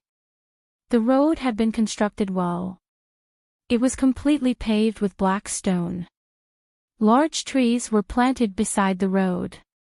To her left, some sections of the field were planted with wheat and all kinds of vegetables behind the trees. To her right were several fruit trees. The surroundings didn't look very symmetrical, but Chu Qingju didn't have an obsessive-compulsive disorder, so she thought it looked rather interesting. After traveling for a while, the carriage stopped. Chu Qingju heard a voice speaking just outside the carriage. This humble person Zhang Hong greets Wang Yi, Wang Fei. Chu Qingju stilled for a beat before she understood. This Zhang Hong was most likely the chief steward of this manor. No wonder he had come out to welcome them in the middle of the road. She looked at He Heng and saw the others seemed to think it was normal behavior. Steward Zhang doesn't have to be so courteous. Has everything in the manor been prepared? Qian Chang Xan smiled insincerely at Zhang Hong as he could see the other's desire to curry favor. Today marks the first time Wang Fei has come to this estate. If you serve them well, naturally there will be rewards. If a mistake occurs, you yourself will receive the punishment. Don't worry, Chief Steward Qian.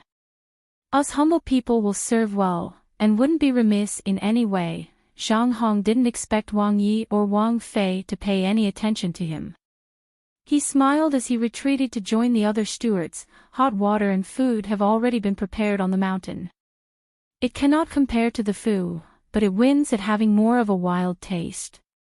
Wang Yi and Wang Fei can taste something new. Smart. Coming out here at this time, it's good to eat something fresh. Qian Chang Xan spoke quietly and gave Zhang Hong an appreciative glance before he waved his hand for the procession to move ahead.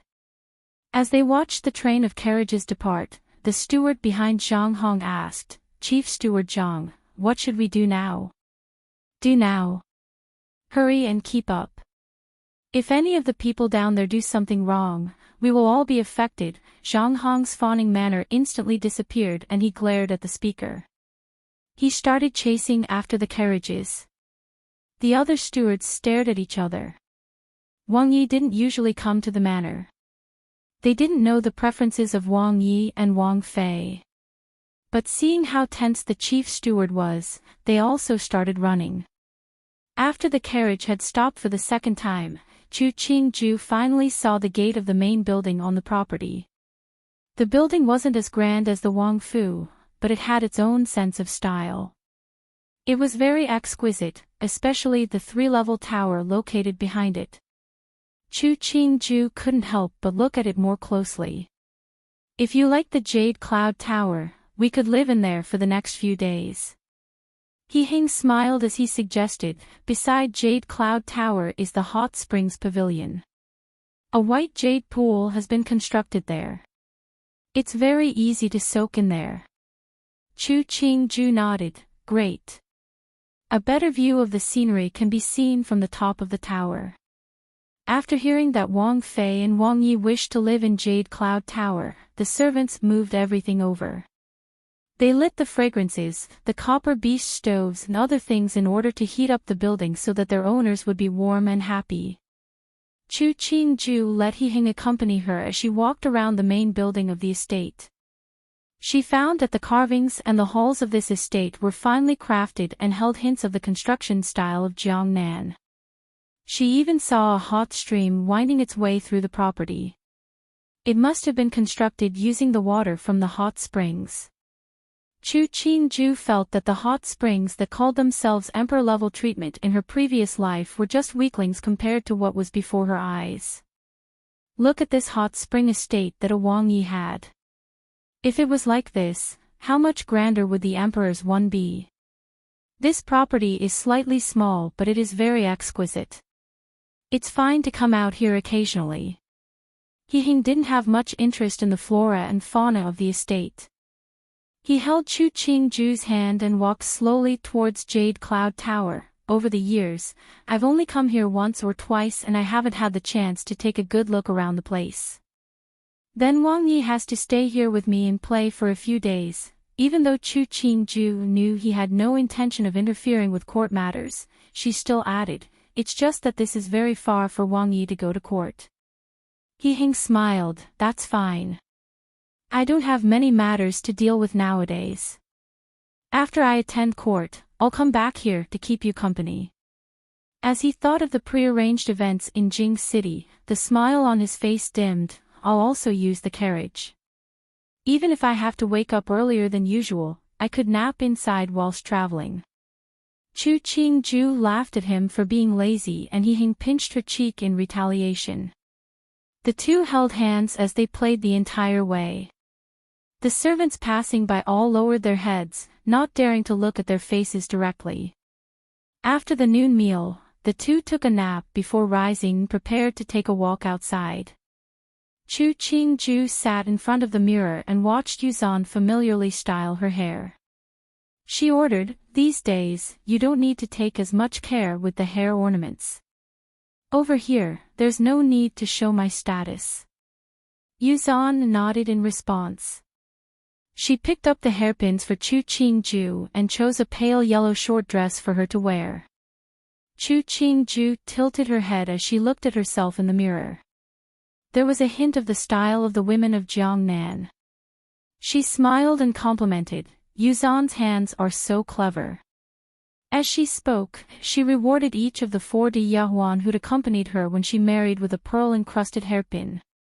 He Hing also finished dressing at the same time. Seeing Chu Qingju's light and clean appearance, he commented, Qingju is beautiful in whatever you wear, as expected. As expected. Chu Qingju raised an eyebrow. Wang Yi is always unusually handsome in anything he wears. He Heng was wearing a moon-colored long robe. He did seem to have some of the looks needed to attract women. She came forward and tickled his palm, I can't look away. Wasn't he supposed to say that to her? He Heng smiled helplessly. He took her hand and said, let's go. The rain has stopped. We can take a look at the back of the mountain. The entire mountain they were situated on belonged to He Heng. Chu Qingju had the feeling that she was investigating her husband's assets. She and He Heng got on the step carriage together. They looked at the grasses and trees on both sides. After they reached the back of the mountain, she pointed at the small waterfall that had formed when the water on the mountain first flowed down and exclaimed, this is like a drawing. A green mountain, a thin mist, and the pink peach blossoms blooming in the trees. Chu Qingju was moved. No wonder the main male lead in the novels liked to use the scenery to chase after their beauty. Because looking at beautiful scenery made people happy. Even though Chu Qingju had been part of the entertainment circle for a long time, she was still dazed by the scenery before her. But Chu Qingju's happy mood didn't stay for long because an incident occurred. Wang Yi. This voice was so deeply tragic that a person's heart would break upon hearing it. She looked behind her and saw Yunqing wearing a slightly faded cotton dress and standing on a rock slightly behind them. Chu Qingju was even able to see the tears of excitement that came down her face. Was this estate that Yunqing was sent to? He Hing didn't think anyone would have the nerve to interrupt their admiration of the scenery. He frowned as he looked over at Yunqing, blind to the tears on her face. He asked harshly, who let her in? Weren't you ordered to guard this area and not let anyone in? A steward hurriedly ran over and knelt with a bang in front of them. This humble person greets Wang Yi, Wang Fei. Please forgive us. She is this humble person's wife. Just now, she came here to deliver food to this humble person and accidentally came in. It was this humble person's slip. Please, forgive this humble person's wife. He started kowtowing. Chu Qingju lowered her head to look at the man dressed in the blue clothing of a steward. He was short and slightly plump, beads of sweat running down his forehead as though he was very worried for Yunqing. Yunqing didn't attend to the man pleading mercy for her. She came forward a few steps to kneel in front of them, wailing tragically, Wang Yi, Nu has finally seen you. Chu Qingju saw that He Heng's expression was ugly but he didn't seem to want to speak to the woman. She could only scold, outrageous, how can you speak so in front of Wang Yi? Yunqing's face paled. She stared with fear at Chu Qingju. This was the woman who'd sent her out of the Fu and married her to a short and fat man. Now, she wasn't a pure woman. How could Wang Yi want her now? Nu forgot on account of seeing Wang Yi. Please forgive me, Wang Fei. Yunqing gave another bow. She didn't speak any further but continued sobbing, her thin shoulders slightly trembling and appearing very pitiful. The short and fat man who had been begging for mercy on her behalf stopped in a daze after hearing her words. He hadn't thought that the woman he was protecting with all his heart would say such unrestrained words. His face started to change over and over, feeling extremely embarrassed. He Heng frowned in irritation, looking visibly sick of the whole matter. His left index finger impatiently tapped the handrail. As a woman who is now married, you should pay more attention to how you speak. Chu Qingju saw that the steward Wang Dong was still in a daze and added, Steward Wang, take your wife and leave. She didn't understand what Yunqing was thinking. A man had sent her away. Naturally that meant he no longer had any interest in her. Why do something like this and make her future days harder? Wang Dong woodenly made a kowtow and pulled Yunqing along as he started to walk, not caring as Yunqing tripped and stumbled behind him. After he pulled the other to a place where he couldn't see Wang Yi and Wang Fei, Wang Dong silently released Yunqing's hand. Yunqing said resentfully to Wang Dong, Move, I don't need you controlling me. When she had finished, she felt a pain burning on her face. Wang Dong had hit her. Yunqing stared wide-eyed in disbelief. This weak and cowardly man dared to hit her. Shameless. As he spoke, the slightly plump face of Wang Dong didn't have any expression. None of the gentleness and emotion that had appeared in the past was visible now. Yunqing stilled. She saw Wang Dong turn and walk away, refusing to look at her again. Her mind fell into a sea of emptiness. He Heng felt that his ears were finally clean. A beat later, he revealed a satisfied smile as he pointed in the other direction and informed, There's a very big mouth over there, the pool is even bigger than the one in the pavilion. But the surroundings are not good, so only an open hot spring was constructed. When the weather warms, we could play there like ducks. Chu Qingju glanced in the direction that Yunqing left in. She smiled, nodded her head and announced, Then, I'll have to take a look. To want something that one could never receive, that person's life was fated to be a tragedy.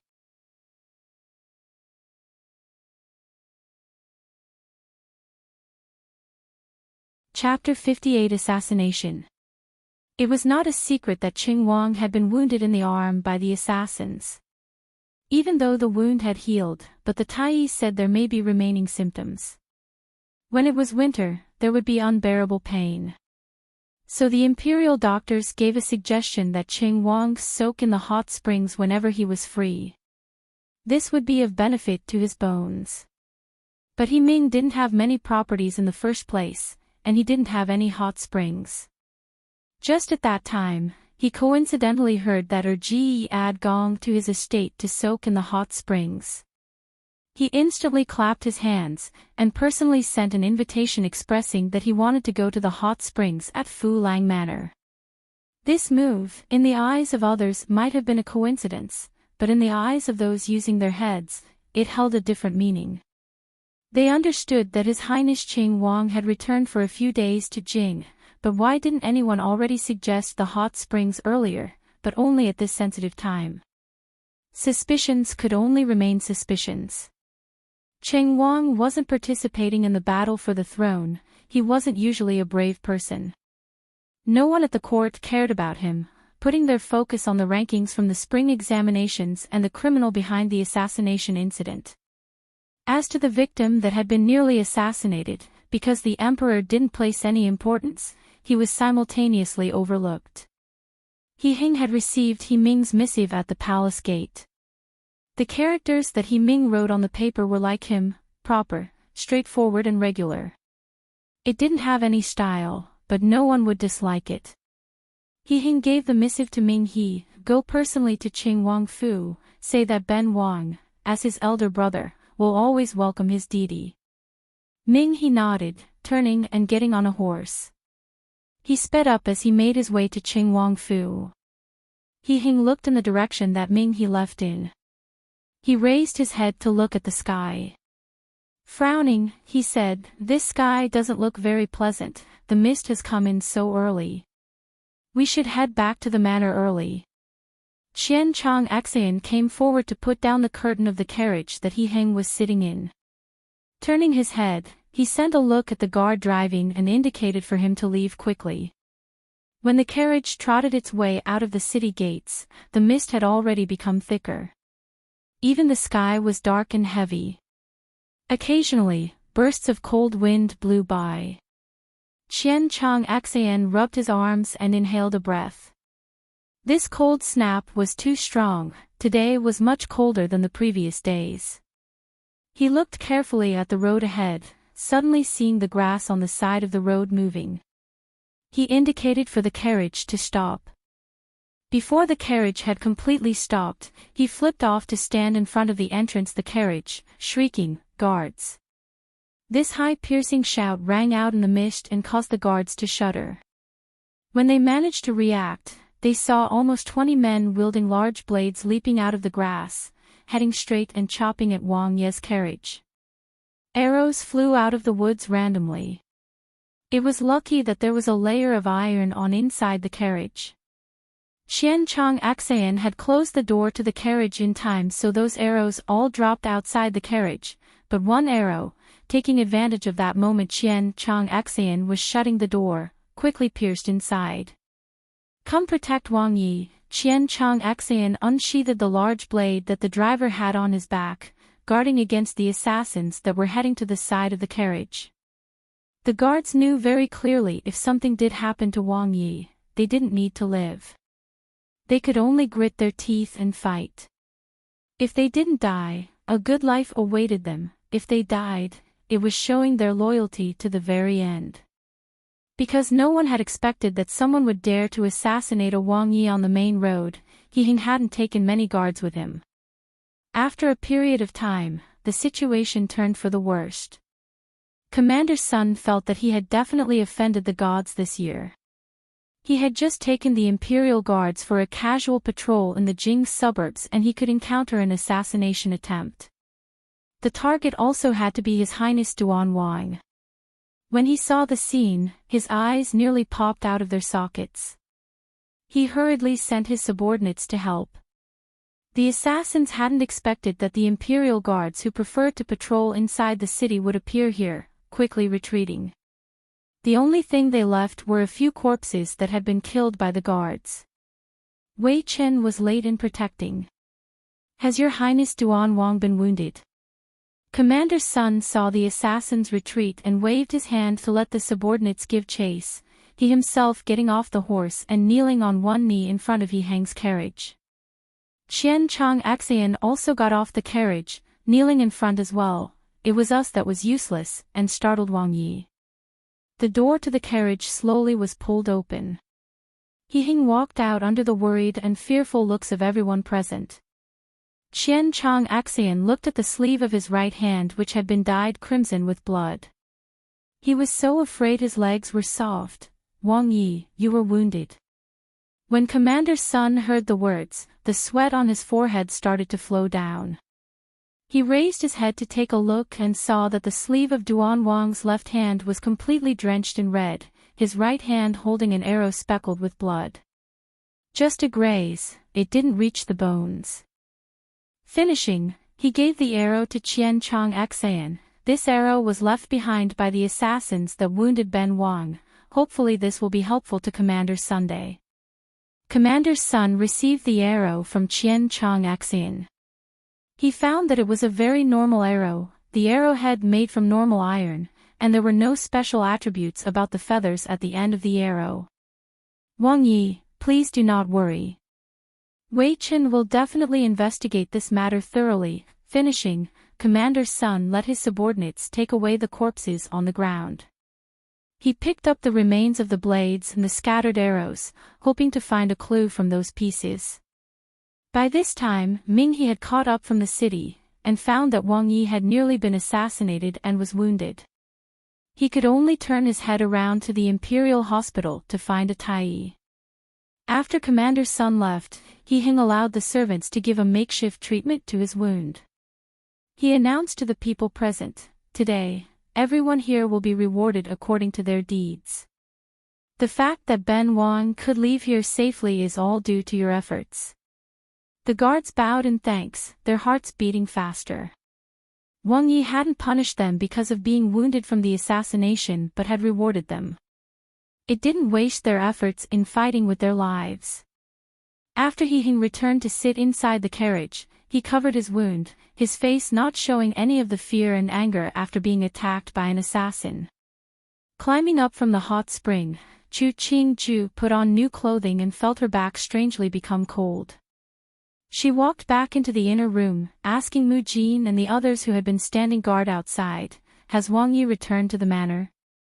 "Wang Fei, there hasn't been anyone who has reported so." Mu Jin saw the hair of Wang Fei was loose, the strand still dripping water, and took a piece of cotton to dry Chu Qingju's hair for her.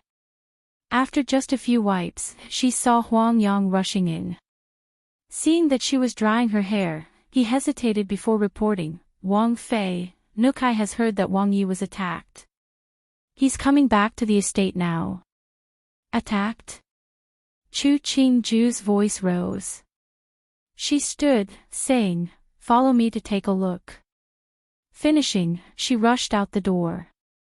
Mu Jin paused and then threw the cloth to one side. She grabbed a sandalwood hair comb before following. Wang Fei's hair was still dripping. It wouldn't be good for the servants to see her hair down and loose. Chu Qingju was very clear that a person like He Hing wouldn't be easily wounded by others. But the road from the city gate to the manor was a major road. What person had the bravery and drive to stage an assassination attempt at that kind of place? "Wang Yi, Wang Fei is here." Just as Qian Chong Xan's voice sounded, He Hing saw Chu Qingju walk in from the outside. He saw that she was wearing a simple wide-sleeved blue girdle dress, her hair carelessly brushed behind her back. It looked like it wasn't even dry. "Wang Yi, how are you?" Chu Qingju walked in front of He Hing. He was sitting in front of the desk. The light-colored robe that he wore as he had left in the morning was changed for a blue soft silk robe, white muslin wrapped around his left arm. "I'm fine, sit here." He patted the spot beside him, motioning for Chu Qingju to sit beside him. As Chu Qingju sat down, her gaze still stayed at his wound, but the white muslin covered the wound. "What's going on? Why did the assassins come? Who has such daring?" Finishing, she furrowed her eyebrows. "How's the wound? Has the Tai been summoned?" "It didn't reach the bone, just a graze from the arrowhead." He Hing smiled. "The Tai will arrive soon." Just as he said so, Ming He brought the Tai in. Seeing Wang Fei's hair flowing free, he paused before reacting with a bow, announcing, "Wang Yi, Wang Fei, the head of the Imperial Hospital has arrived." Wei Chen greets Wang Yi, Wang Fei. The head of the Imperial Hospital was over half a century old but still energetic. He saw that Wang Yi and Wang Fei were sitting extremely close and instantly understood. The outside always spoke of how good the relationship was between the Duan Wang couple. He had thought it was just a rumor, but today he saw that it did seem true. Please stand. Look at Ben Wang's wound and stop Wang Fei from fretting so much. He extended his left arm. He gave a faint smile and teased, don't purposefully make it too serious. Yes, the dean carefully untied the white muslin wrapped around the wound. He saw the wound on Duan Wang's wrist was very long, it did seem like a graze from an arrow. The appearance was very frightening, but it hadn't made any significant damage. Chu Qingju inhaled sharply. She watched as the Tai skillfully treat the bloodstains on the wound before putting a poultice on and wrapping the injury. Wang Yi, your wound might not have reached the bone, but the wound is very large. It will take a few days of recovery and cannot touch the water in these next days. Remembering that Wang Yi had come to this manor specially to soak in the hot springs, the dean felt sympathy for the injured person. Why was Duan Wang get attacked, or who directed it, it wasn't important to him. The most important was that he wouldn't be dragged in. After the dean finished everything, he stood to bid farewell. Ming He personally sent him off and presented a large amount of fees. Dean Darren, you say, with Wang Ye's wound, should he rest peacefully for a few days? Peacefully. The dean ruminated for a second before smiling and assuring, naturally he should rest peacefully and recover. Wang Yi might be busy usually, but he would have to make himself idle in the next little while. This one understands. Thanks for your trouble, Dean Darren. Darren, this way. Ming He gave a bow and smiled as he made a motion in the direction of exit. Ming Gongong doesn't have to be so courteous. No need to send me off, farewell. The dean returned half a bow, smiling before he sat on the mule cart to leave the manor. Ming He looked at the mule cart as it left, giving a bark of laughter before turning to return to Yu Yunlu. Ah, how did I come out with my hair down? Chu Qingju suddenly stood from her seat. She held her hair, hurriedly declaring, Wang Yi, I'm going back to the inner rooms. Turning, she muttered, so embarrassing. He thought about her state just now and couldn't help but laugh out loud. In the inner room, Chu Qingju slightly frowned. This matter didn't seem right somewhere. But the finer details determined success and failure. She had been so worried she came out with wet hair to see He. Such concern, did it count as coming from the heart? Thinking about the fierce wound, Chu Qingju furrowed her brows. She then thought that these assassins were very stupid not to poison the arrows. They really wasted a very good opportunity. You're tuning into the LoveLore Library YouTube channel. We're so grateful for your support and don't forget to subscribe to join us on this incredible journey through captivating stories. Your generosity through donations truly makes a world of difference, as it's the primary source of revenue that allows me to expand and enhance this channel for you. Thank you from the bottom of my heart for being a part of this adventure.